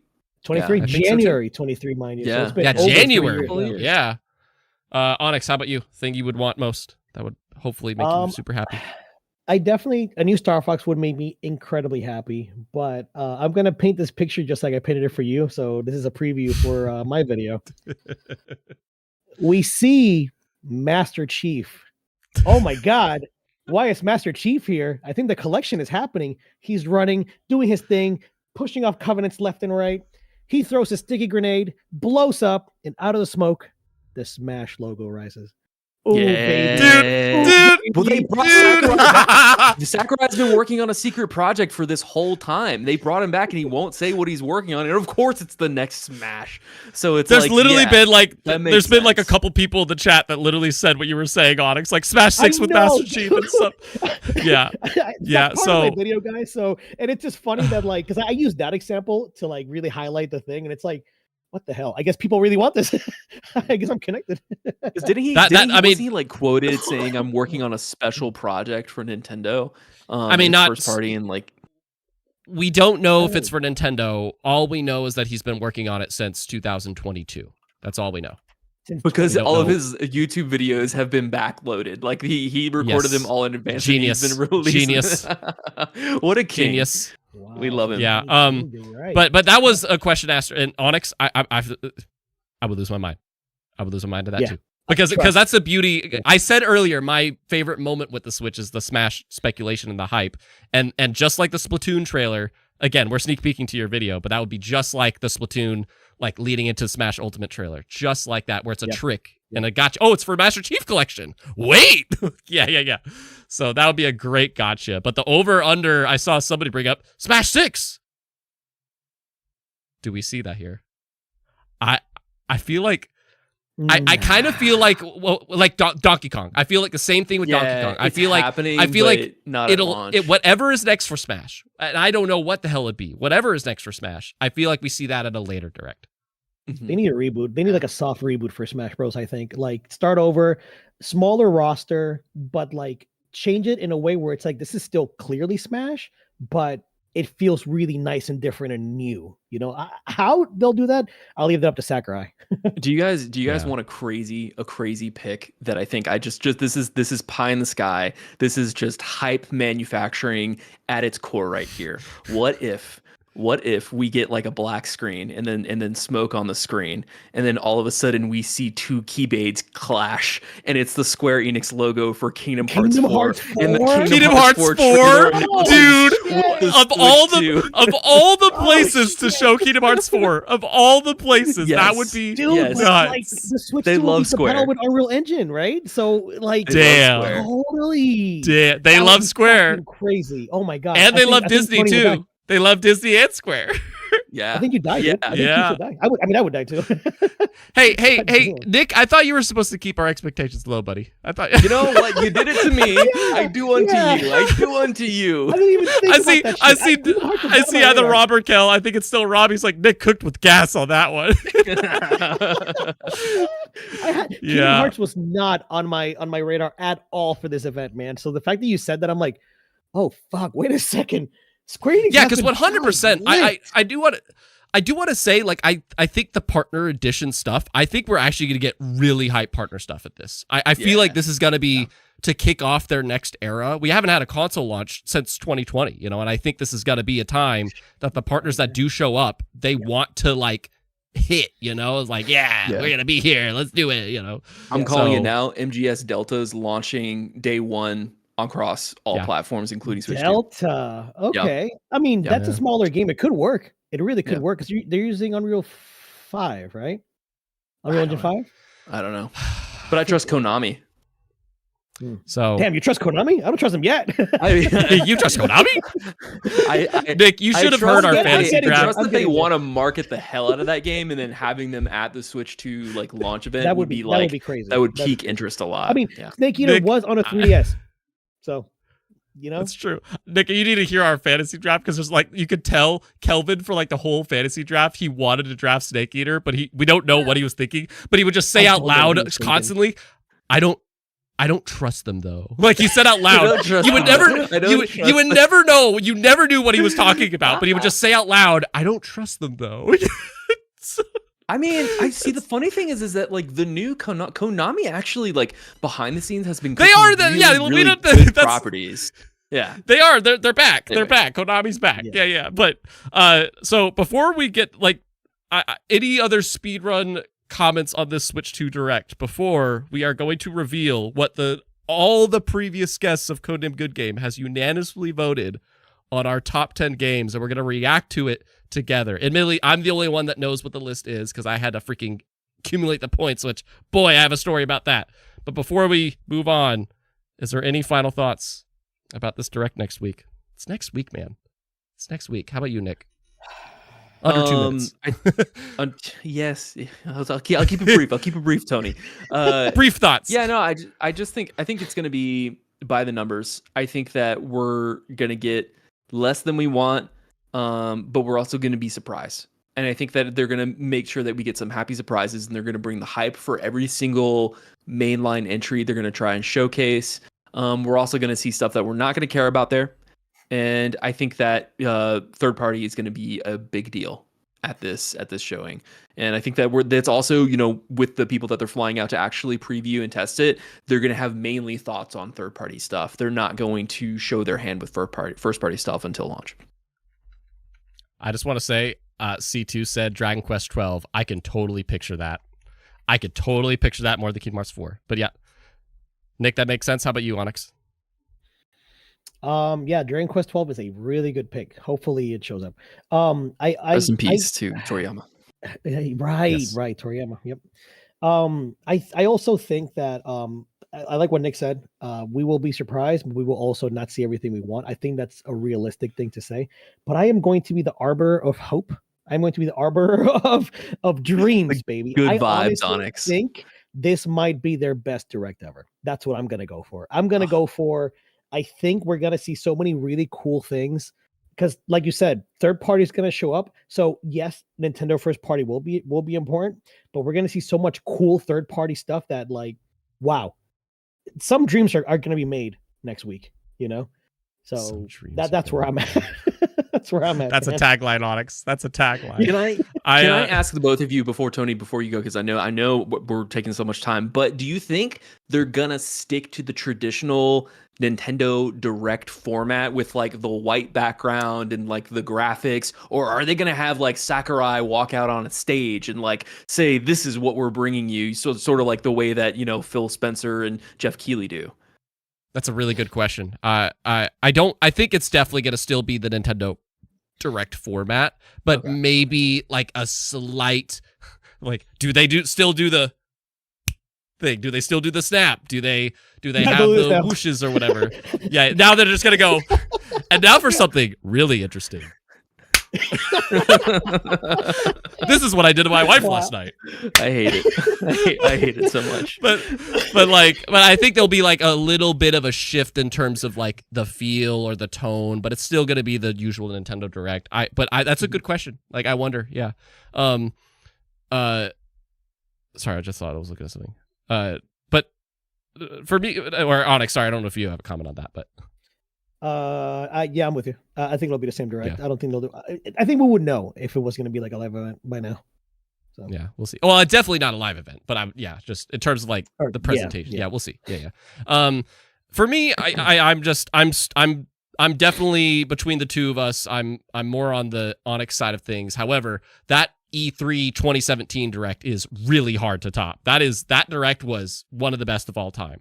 But I am definitely, you heard me earlier. I have the most optimism in terms of the release date, in terms of how many first party things will be here. I'm not saying I expect that, but I just truly am excited. I was realizing this yesterday, actually. I love the build up to things. Sometimes more than the actual launch of the thing. And we have been speculating, leaking, rumoring, all these things about the Switch 2 for way too long. We've been starving for so long. And because of that, I feel like Nintendo is aware of it. They know people are hungry for it. They're so hungry that they're like, we just had our report meeting and we just want to let you all know we're going to talk about it next year. We promise, Yeah. So they're aware how hungry people are for this. And it's the launch of their next era. It's a sequel to their most successful era, but it is a new era. And because of that, I definitely am going in with not expectations, but just really believable hope that they're going to go hard on this. This is what our team's been cooking for the past couple of years that we didn't want to talk about until now. And I'm really looking forward to it, man. I'm looking forward to the partners that show up. I'm looking forward to the first parties. I will see. I don't know. I'm going to do my best not to set my hopes too high, but I would fully believe that that's what we're going to get. We'll see. Yeah. We have to guard ourselves. We have to protect our hearts. We have to protect our hearts. But what I want to reveal to everybody, and before that, really quick, I just want to read something really quick. Gaming Duo, think about this. They're having those Switch events around the major cities. They're going to need a showcase. They're going to need to showcase a game. So I'm thinking it's going to be something multiplayer. So expect Mario Kart 9. I think that's a good point, Rob or Kel. I think it's still Rob. That we'll see games here that the people at these events are going to play. That's the other reason I believe we'll see a good chunk of them, is that they're going to show the games that people are probably going to play. Or maybe it's just upgraded versions, but I definitely think, I didn't even think of that. That's a good point. The events that follow this, it's like, what are they going to play? This is where we find out. MK9 is an auto lock for it to be there, though, yeah. Mm-hmm. A question that I have is that, obviously we've seen the form factor, they displayed the Switch. It was like a little, basically a teaser. Do you think they're going to talk about anything deeper with the tech? Are they going to go into the specs? Does Nintendo ever do that? I don't think they do. I think that's like a tweet or something like that, I don't think that's part of the presentation. Like a spreadsheet on the website or something. Yeah, I think they will, but just not in this direct, because they don't do that. That'll be very different for Nintendo.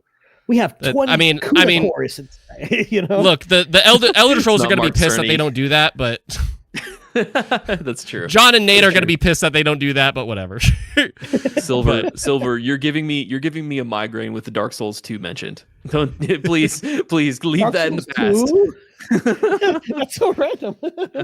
And now, ladies and gentlemen, to cap off this stream and to sandwich what is and has been an amazing era of 8 years with the Switch 1. I still can't believe I say that. Yeah.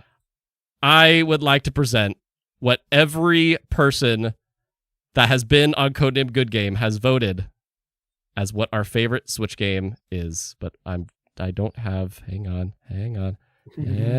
Hold. I have an issue. Yes, you can. Okay. You can't, but I'm just trying to fix something. But before I begin, here's what I'm going to say to fill the void. So this is what we're about to do. I'm the only one on the screen because I'm trying to figure out how to make this work. So I asked every previous panelist that has been on Codename Good Game what your top 10 Switch titles are. And in a way, we are going to average all of these rankings out to figure out what is our unanimous top 10 Switch games.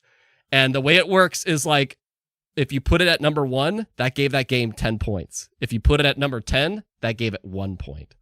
So that is how we determine, so if somebody put a game at their top spot, but nobody else did, they might have saved that game. I should have changed my rankings. I knew this was and there was somebody that messed up their shenanigans, but Uh-oh. I will talk about that when we get there. Here's the thing. I don't even know. I'm still trying to figure out why. I'm trying not to preview my. Try not to preview my stream on Discord because then I can't get you guys on camera. Well, Tony, while you're trying to pull this up, you don't have to think too much about it. Were you like thinking about it before we start displaying it to the audience? Were you like surprised at the results and how like the calculations panned out when you first tabulated everything? The thing is, I'm curious what you guys think too. It's like I know things that are going to be on this list. I just don't know the order. Sure. Okay. I just don't know the order, you know? Wait, so to talk about your range of emotions. Like, was there anger? Was there sorrow? was there like excitement generally, you think? Or there was one person that messed up. And because of that mess up, I had to like figure out, okay, how do I establish their points? And I don't know who submitted each of these lists. But in terms of my emotions, I don't want to explain my emotions. I don't want to spoil it because I'm going to kind of try to react with you guys. All I knew is going into it, this is what I would like to ask, is going into it, what is something that you think should be on this list but won't be? Ooh, that's a good question because I was struggling with my list in building it out. Personally, I would be very surprised if it actually makes it. But I think Fire Emblem Engage should be on this list because it is technically like one of the most proficient Fire Emblem games that the Intelligent Systems ever made. It's arguably one of the worst stories that they have ever written. The story was absolutely dog water garbage. So that's what it's got going against it. But from a gameplay and like pure like turn-based strategy standpoint, I feel like it deserves to be on the list for sure. Yeah. Can I ask everybody, do you know how to like, I need to not see the stream on Discord. That's what I'm trying to do. I'm trying to just remove, but you guys can see, and I did it with Rob and Kel last week, but I don't see the option anymore. It's the show my screen share, and I just am unchecking it. So now it's like, that's what I'm trying to do. But you're trying to not show us the stream on Discord.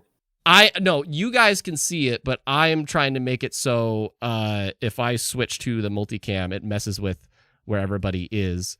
But yeah, there's a way that basically for me, I don't see the stream, but you guys can. And I did it last week.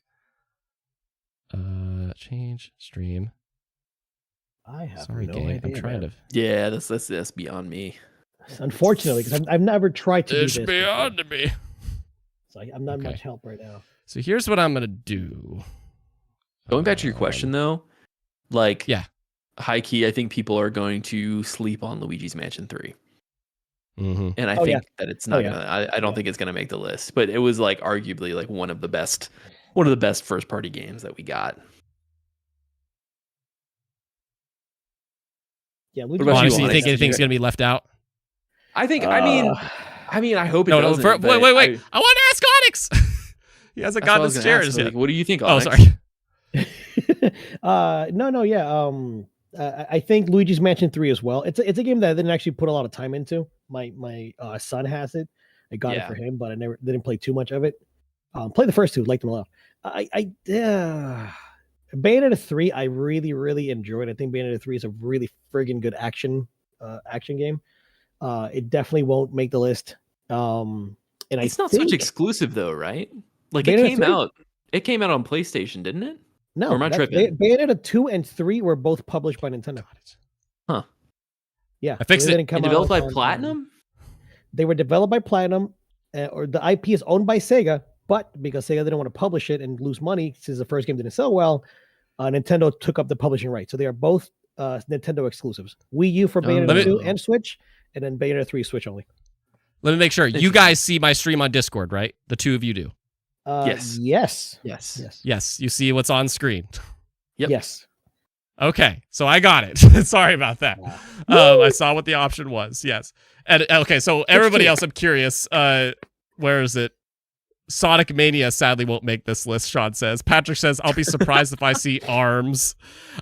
For me, when I went into this, I was like, I think, with our group, with everybody that's been on the show, I was going to be like, I'm putting myself in the headspace of like going into this list, okay? So I'm not spoiling anything here. I'm just like, I feel like not enough people are going to put Animal Crossing on this list.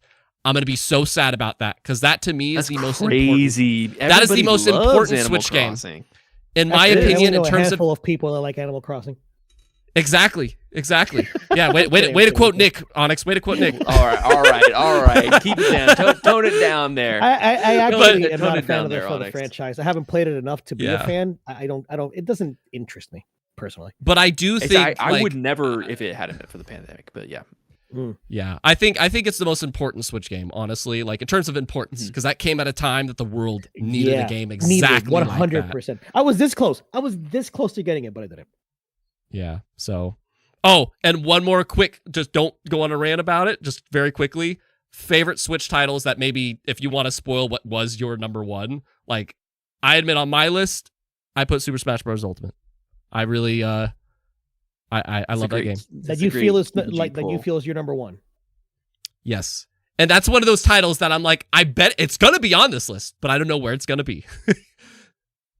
How about you, Nick? I mean, it's not gonna be there, but I it's not gonna be number one. Oh, okay, Onix. Yeah. I don't know. Just go. I can't even. I'm gonna say Tears of the Kingdom is my number one. Yeah. Okay. And there's an interesting debate too about Tears and Breath. I'm like, which ends up being higher? They're both. I feel like they're Breath of the Wild way more than me. So. I like Tears a lot more than Breath of the Wild, but there's reasons for that. That was another debate, though. I'm like, I wonder. Tony. Yeah. All right, let's find out. I don't know. Just go. Just go. Yeah, we're gonna go through it. So, ladies and gentlemen, boys and girls, these are collectively the Codename Good Game panelists' top 10 games. Again, if they put it as number 1, they gave it 10 points. If they gave it number 10, it got 1 point. And this is all the games averaged out. So, I explained the point system, as you can see on screen. If you're watching, if you're listening, I explained that. Just 1, 10, 10, 1. There were 38 games nominated. 38. What? That's crazy. I love this. Dude, that's so much variance. That is so much variance. I will say that there was like, I think like 5 or 6 of these games, maybe 6, at least 6, were like remake, rendition, list. Deluxe, something, it was something like that. And there was debate about, do I nominate that or whatever? So I don't know if people count that, and we'll be ticked to find out. We'll see. But I will say like 6 of these games were like reduxes, but are they on the list? Let's 6 of the games? Wow, that's surprising. I only really had 1. So I'm curious. Of the 38 games, number 10 with 13.5, and I'll explain the 0.5 when we get to a certain game, is Super Mario Wonder. Okay. I am not unhappy with this pick. This is a good ass game. I like. That's a good number 10 spot. That's a great number 10. I think so too. That's a good number 10. I wouldn't want it to be higher than 9. I think yeah. If it's in here, then be at like the very top or bottom. Okay. Before we go on, another answer to your question. I think Pokemon and Scarlet should be on this list. I don't think it makes it. Scarlet and Violet. Yeah, Scarlet and Violet. Unironically, one of the best Pokemon stories we've gotten in recent generations. I believe you wholeheartedly. It just was optimized like incredibly poorly. It was so buggy. It was so bad. I will give insights after this is over. But okay. Steffi says, glad that's here. This game is on my list. Perfect. So there we go. Wonder's so good. Wonder's amazing. Number 10, Wonder with 13.5 points. And number 9 at 14 points. Pikmin 4! Boy, all right. Congratulations, Pikmin 4. And it was a tie. And Pokemon Legends Arceus. Arceus. Let's go. Listen, Legends is so freaking good, man. I loved Arceus, dude. Yes. These were tied. Right. Dude, and I'm happy about Pikmin 4. Like, that's one of those things that I was fully like, I don't expect it to be on this list. I feel like I'm going to be the only one that puts it on their list. But I was surprised. No, there was actually a couple of us that put it on decently high. So, and Pokemon Legends Arceus, it's the best it's the best reinvention of Pokemon that they've done. Like Yes, they need yes, yes, Yeah, I agree. I try to keep Wholeheartedly. it to games that I've played, which is what limited me from doing Same. stuff like Sure. Wonder and Pikmin and Arceus. But I love this. Oh, I come on. just started Arceus recently.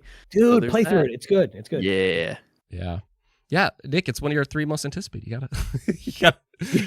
well, plays off. Plays the I end. don't believe you that I said that. I feel like I didn't say that. I don't literally, know. it's a clip. It's a clip. I will send you it. It's a clip. It was like it's the not 3 real. games that you must play. It's fake news. I don't believe It's it. fake news. Fake news. Splatoon didn't sell well. Fake news. Okay. Number 8 at 20 points. So a good jump. 20 points. Astral Chain. Yes!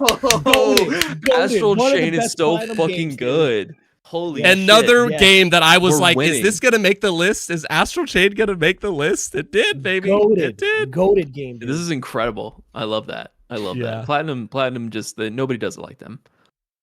Yeah. The That's a soundtrack good in shout. that game is so good. Yes, Oh my god. dude. The insert songs. Whew. Yeah. Yeah, I see Sean saying, wait, so Wonder was actually 11. So, yeah, if there's a tie, then I guess that makes it so there's 11. It's I fine. can't do anything about it. That's what we voted. So, Right. Yeah. Right.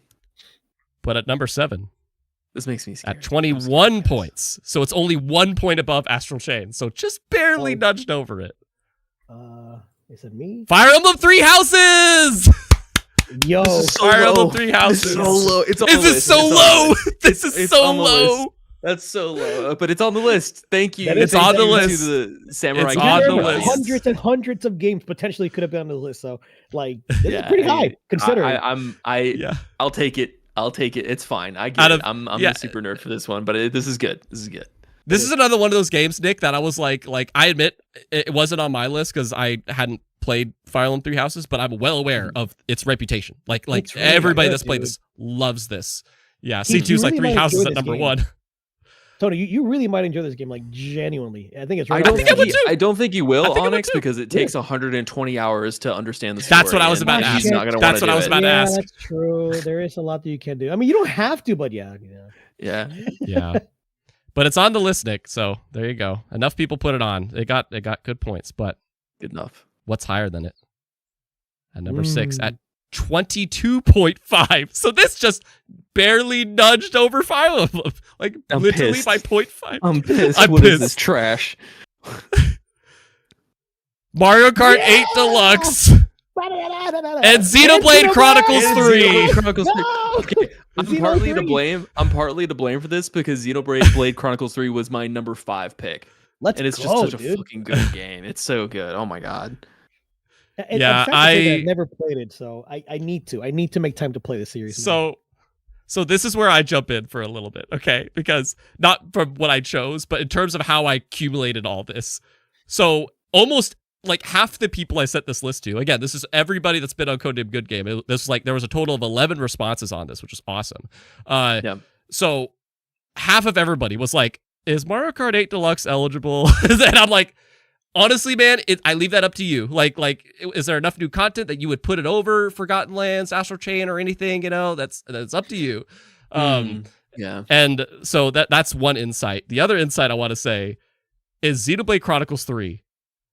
I didn't have names on any of the lists, but somebody put for their like number 5 or 6 a cop out, and they were like Xenoblade Chronicles 1, 2, and 3. You can't do that. Okay, you Xeno nerds. You can't do that. So Yeah, have them bring back I don't want Xeno to. Saga while you're at it. You know what I mean? I don't want to explain the system I did to try to figure out how the hell I rearranged this person's list when he did that, because I'm like, that totally messes up your list or whatever. But just know that I wasn't generous, but I also wasn't harsh. I rode the middle road. But yeah, so Xenoblade Chronicles 3, Mario Kart 8 Deluxe is our number 6. They were tied at 20. And that's also where the 0.5 comes from. That's where the 0.5 comes from. And some people I think either they didn't finish their list or that thing happened. So it was a weird way I had to like mess with it. So well, what I'll But tell you, anyway. Tony, is that like in terms of like considering whether or not, because it was a original Mario, it's a remake, whatever how you want to view it. I feel like Mario Kart 8 Deluxe specifically is such a tentpole like pillar of what the Switch is and exists, and I mean Yeah. it's probably like one of, if not the best-selling Nintendo Switch game specifically, that it's like it would be impossible not to include it. No, and I'll add this very It would have been quickly. possible. It could have been. Yeah. Most people played Mario Kart 8 period on the Switch. It's just the reality of it. On the Wii U, I think it's like 6-7 million copies. How many did it sell on the Switch? Like 80 million copies? Yeah, it's a Switch game, man. It's sad to say because I loved it on the Wii U, but it's a Switch game now. Yeah. I just see Robert Kell going, never played any of the Xenoblades, worth a pickup? I mean, apparently, yes. It's number 6. Yes. So. I have I've heard that a lot, so I need to pick them up. Kelvin, Rob, if you like the Final Fantasy VII games, you're gonna fucking lose your mind over Xenoblade Chronicles. Yeah. Okay. Here we are at the top 5. This is where okay. This is where it's like we have ideas as to what could be here, you know? And I'm nervous. But I think I know. But again, we don't know what the order is. I have a feeling I know what the order is, but we'll see. Oh man. Okay. Are we ready? Mm-hmm. At number 5. Again, number 5, I think it's 5 through 7 or 8. That whole middle area, it's literally like by 1 point, by 0.5. Like they were all neck and neck. You're going to see it jumps when we get to 4. So at the end of the tight race area, number 5, at 23 points, is Animal Crossing New Horizons! Wow. Okay, that's not a bad spot. I had it 1 point higher. I had it one point higher, but this is perfect. This is the perfect space for it because it's an incredible game. And it's like, as Tony said, so important to the Switch, similar to like what Mario Kart 8 was. I'm happy with this. Important to the world, dude. Important to the world. Yeah. Yeah. I'm sorry. Yeah. Should be higher. Gaming Duo says. No, I'm glad. You're taking my shtick. You're taking my shtick, Onix. Sorry. This is what I was saying earlier, though. I'm like, I was really worried that Animal Crossing wouldn't be on because I was like, with our group, I'm like, which of us have even played it or recognized that or whatever, and so yeah, this was the most pleasant surprise to me, honestly, because I didn't know where it would be, and I'm really happy. Yeah, as the Gaming Duo says, that game kept society sane during the pandemic, so I'm glad it's on the list, very much so. It's not my number 1 or anything. I just recognize, So anyway, so good. Now we get to a jump. 23 points. That was Animal Crossing at number 5. Number 4 at 41 points. Whoa! Holy shit! All right, I told you we jumped, man. This is where we're number getting 4. Into it. What do you think? What do you think it is? What do you think it is? I think it's Breath of the Wild. Yeah, either Breath or Tears of the Kingdom. That's my guess.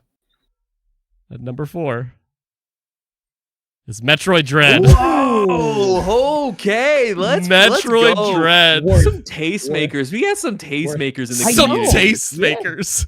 This is great. You know what I mean? This is a surprise. People, listen, I tip my hat to you, gentlemen and ladies. I definitely had my dude. I was really surprised to see how high this got. Like it was. I would say this was a one that was like on everybody's list somewhere. That's why it's like nobody put it at number 1. No, it was nominated for Game of the Year. I'm kidding. It was a joke. Oh, okay. What are you on, bro? But no, like I think that's how it got here, man. It's like everybody had it on their list somewhere. Like I think this was one of the most like unanimous ones, but it wasn't in like the top 1 or 2, but it was on everybody's list. So that's how it got here and got all these points at number 4. So I see some people guessing. C2's like Smash at number 1, Breath of the Wild number 2, Tears at number 3. Can we guess the top 3 spots? Is that okay, or do we want to do one by one? Yeah, I would love to see you guess. Okay, so I'm going to give you my not guesses. Here yet. Yeah, exactly. That's what I'm literally. So 3, Tears of the Kingdom. 2, Breath of the Wild. 1, Smash. That's my guesses. Smash. Where's Odyssey? I was about to say you haven't mentioned Odyssey.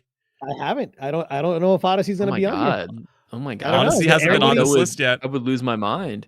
Yeah, I mean, I think if I had my way, I think that Breath of the Wild is going to be number 3. Odyssey is number 2, and then Tears is number 1. But I think that because people have like Breath of the Wild, like I don't know, this reality distortion, it's going to jump to number 1. and then Odyssey is going to be lower, and then Tears is going to be 3. So we're about to see, baby. We're about to find out. Yeah, that's okay. Yeah, Yeah. And I see Rob says Breath of the Wild is not on the list. There you go. No, I think they swapped. I think Rob was here earlier. This is Kel talking now. Breath of the Wild is not on my Kelvin? list. Okay. Or maybe it is Rob. I don't know. I just remember getting a hot take from Kel, and he was just like, "Believe it or not, I didn't put either on my list." Yeah, Kel, I'm putting you on the spot. You didn't put either on your list. You're a monster. You're a monster. What a monster! You're skewing the results, Kelvin. You're skewing the results. Video games. Come on. You're skewing the results. Get it together. But anyway, okay, it's Rob watching. Okay, but all right, we're ready. Number three at 56.5. So another big jump. My heart's thumping. We have Super Mario Odyssey. Okay, all right, okay. Super Mario Odyssey. Okay. Did I predict it? Did I call it? Okay. I don't really remember. I think you did. I think you did. Yeah, I think Breath of the Wild's number 2. I really think so. Man, Fuck. Odyssey, what an amazing game! We know what's gonna be up here because they deserve to be up here, you know. And Odyssey was just so freaking awesome. It was so. It's crazy to me that Astral Chain made this list, but Smash did not. What? I mean, is the list over? It's just. I mean, no, it's not. It's not over. My mind is. There's no way that Smash is in number 1 or 2. I'm sorry. I love you guys, but it's not. It's not in number 1 or 2. If we're talking about competing with the Zelda games, it's not on here. I don't know. I think one of the Zeldas didn't make it. If Smash didn't make this list, this community is everybody trash. played the Zeldas. Trash taste. Maybe they thought it was cheating. Smash is cheating. The majority of the audience played Smash like twice, and then they put it down. Yeah. Oh, I'm sorry. All right. I know. Right. It's a travesty, but okay. Let's see. I need to see this list. Damn it! What is this crap? Number 2. No, angry. Do you have like an overview of all the picks? Yeah. Maybe I won't show that on the stream. Maybe I'll after. But okay. I do see people in the chat thinking of something. All 4 will be in. There will be a tie. Oh my god. Breath of the Wild. Both the Zeldas have to be on here. It's just which one it is. What's at number 2? At 58 points. Yeah. So just 1.5 above. Super Smash Brothers Ultimate. You are all Super Smash Brothers Ultimate. It's a tie. We're waiting for the next one. And I'm crashing out right now. And the Breath of the Wild. Okay. This is crazy. This list is padded out. This list is padded out like wildly. We're at 12 games. We're at 12 games now. I mean, what can you do when there's a tie? Like, what do I do? Dictate it? Like, I don't want to dictate it. I want the correct one. You picked the correct one. I am for my people. Everybody has equal say in my area of expertise. I treat all of you equally. I would not throw my power on top of you. It sounds like Martian Manhunter. But no, number 2 at 58 points was indeed a tie between Super Smash Bros. Ultimate and The Legend of Zelda Breath of the Wild. And man, I knew the top 4. It's got to be, I knew it. Yeah, but I just didn't know the order. And I'll tell you what, so many people, I think Breath of the Wild, to give insight, that was another one that had multiple people. Everybody had Breath of the Wild on their list. And everybody had Super Mario Ultimate on their list. But what's interesting, I don't know, they both kind of went around. So this was a very fair, I see Sean going trash list, but I don't know, man. I think it's pretty good so far, personally, but it's great. There's a great list. There's a hot tie, though. There's a hot thing that I want to discuss, though, because we know what's number 1. We know what's number 1. Right? Right? Yeah. I see question mark. I see Sean going trash of the kingdom, cancel Switch 2. Trash of the kingdom. So at number 1. Well, yeah. Can somebody mute Sean for a couple of minutes? Sean's gonna get muted. At number 1 is Splatoon 3. No, I'm kidding. Oh my god. No. Number 1 at 62 points is indeed Tears of the Kingdom. Justice has been served. Ladies and gentlemen. I like Tears of the Kingdom a lot more than Breath of the Wild. I like Breath of the Wild. It's a good game, good jump. But fucking Tears of the Kingdom, bro. Let's go. I almost cried. Let's go. Okay, Let's I go. almost cried. You almost it's recorded. Almost. It's on there. It's on YouTube. Almost. This is the thing. This is a whole like debate of a topic to me, but like I'm one of those people that when I did this list, I put, you guys are going to slap me for this. I put Breath of the Wild in my top 3, and I didn't put Tears of the Kingdom even on the list. You're crazy. You haven't finished it, right? You're a crazy man. No, I beat the base game. You're rigging but the reason, results. Here's the thing. Before I looked at everybody's lists, I knew that everybody was going to put Tears of the Kingdom, but I didn't want to put both on my list because I feel like, what am I supposed to put Halo 1, 2, 3, 4? Before you looked at the results? Correct. Yes. Okay. And I'm like, dude, I know for sure they're gonna. So many people are gonna do Tears of the Kingdom. I know this because I went to PAX West and I did a survey, and they all said Tears of the Kingdom. So it's like, and to me, I think Tears of the Kingdom is amazing because of what Breath of the Wild is. It's like Breath of the Wild set the stage for Tears of the Kingdom to be the fantastic game it is. They're both fantastic games. For sure. But to me, it's like whoever did it first, that's who I put at the top. And that's a whole conversation. That's a very, very hard conversation. Yeah. Hard disagree, but I do want a quick shout out to C2DD that says, where's Triangle Strategy? I don't understand. Shout out to you, C2DD. Where's our strategy games? You know what I mean? Yeah. Justice for Triangle Strategy. Where's our oh god. You can ask me if anything was nominated. I will say I don't remember Triangle Strategy on the list. Of the 38 games nominated, I don't remember Triangle Strategy. In terms of the nominations, did we get the what was that? What was that JRPG that came through the 2D style? That's like Octopath 82 Traveler? hours. Yeah, where was Octopath Traveler on there? You remember that one? I don't remember. I don't think that was on. I don't think so. Bravely Default 2 was on because that was on my list. Bravely Default 2 was on. That was on, and I will say that was on more than once. So, good. What was the for? Obviously, Arceus made the list. Where were the points for Scarlet and Violet? Did anybody else nominate that besides my sick ass? Nick, I'm gonna let you know. I was surprised. There was a good chunk of people that put Scarlet and Violet. Oh wow! It didn't make it because it was so low. Yeah, well, it was like I will say it's like if it was on the list, it was gonna be like number 13 or something. Like it was like just. Oh wow! Okay. It was just outside of it, and I was like, wow. Okay. Got edged out. Now that's because like there was a couple people that put it that like it was in their like number 8 through 10, and again, you don't give as much points when you're that low. So yeah, I was happy somebody was alongside me that put Ring Fit Adventure. I think that game that was on my top 10 because I think again like Animal Crossing, I think that's an important game. It was a staple. I mean, everybody has one of those fucking rings laying around their house that doesn't fit into any space. Like it's sitting like sideways in a rectangular cabinet somewhere. Everybody has that somewhere. Yeah, I'm just happy Pikmin 4 was on, man. It barely made it in, but I was really happy to see a couple of you guys put that on. Justice for Fire Emblem Engage. Justice for Link's Awakening. Like, what are we doing here? We got a Pokemon Arceus on this list, but not Link's Awakening. Like, come on, y'all. Do better. Do better. Everybody let us know. Is this list is this shit? Is this kind of good or is it bad? This is like pretty goated. From our fourth man. Objectively speaking, guys, these are all good games. None of these games are poorly made, unpolished. Agreed. Like, no, they are all high quality, creative. I'll give Arceus. Arceus definitely lacks. I think Arceus is here though because like people were pleasantly surprised by that. Like they were surprised, like, oh, finally it was. Yeah, like finally something new from Pokemon. Finally something totally new. Yeah. No, the gameplay loop is insane, but I think this is a genuinely, objectively good game.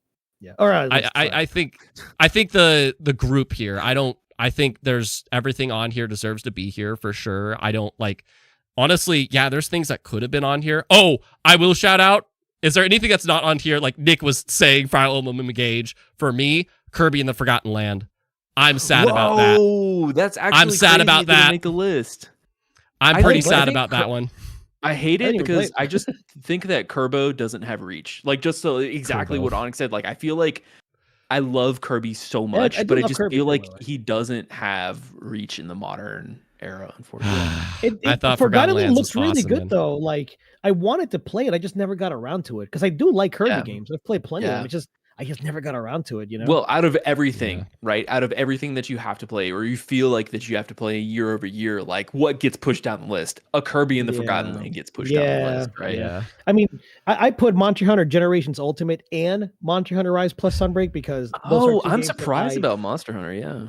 Dude, I will get say- it. I feel like I'm the only person that played Monster Hunter on this panel. So- Onix, I was gonna say, I think of everybody's lists because like a lot of us had very similar 1 through 3s. There was a lot of similar like the usuals, you know, and it's basically what the 1 through 3s of the top of the list are. You are the only one that had like I don't think anybody shared yours, and like, but I was wondering if like you projected it though. I was wondering, I'm like, oh my god. Is it gonna make it there just because Onix put them at Just number because 1? Onix, yeah. Yeah, If the sample didn't size was think so. smaller, maybe, but maybe. Yeah, right, Maybe. exactly, yeah. But I mean, I genuinely like those games. I feel like they deserve a spot just because they are very good. You get a lot of bang for Yeah. your buck, man. Freaking Sean Kirby in the Forgotten Game. Gosh dang it.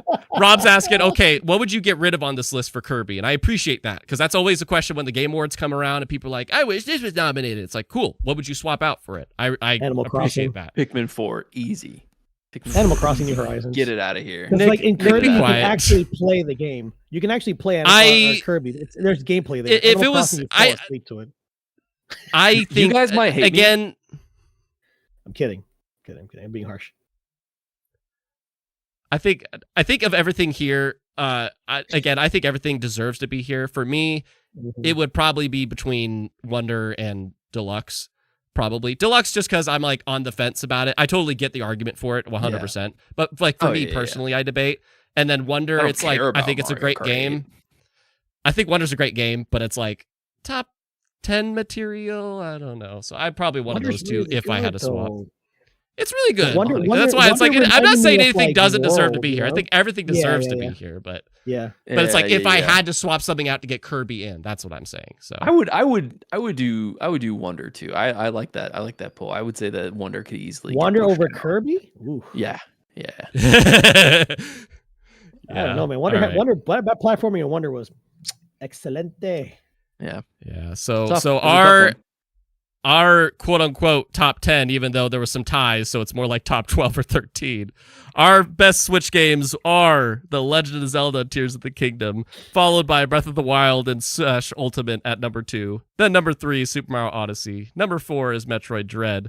That to me was the biggest shocker. Number 5, Animal Crossing. Yeah, that's really surprising. Tied at number 6 was Mario Kart 8 Deluxe and Xenoblade Chronicles 3.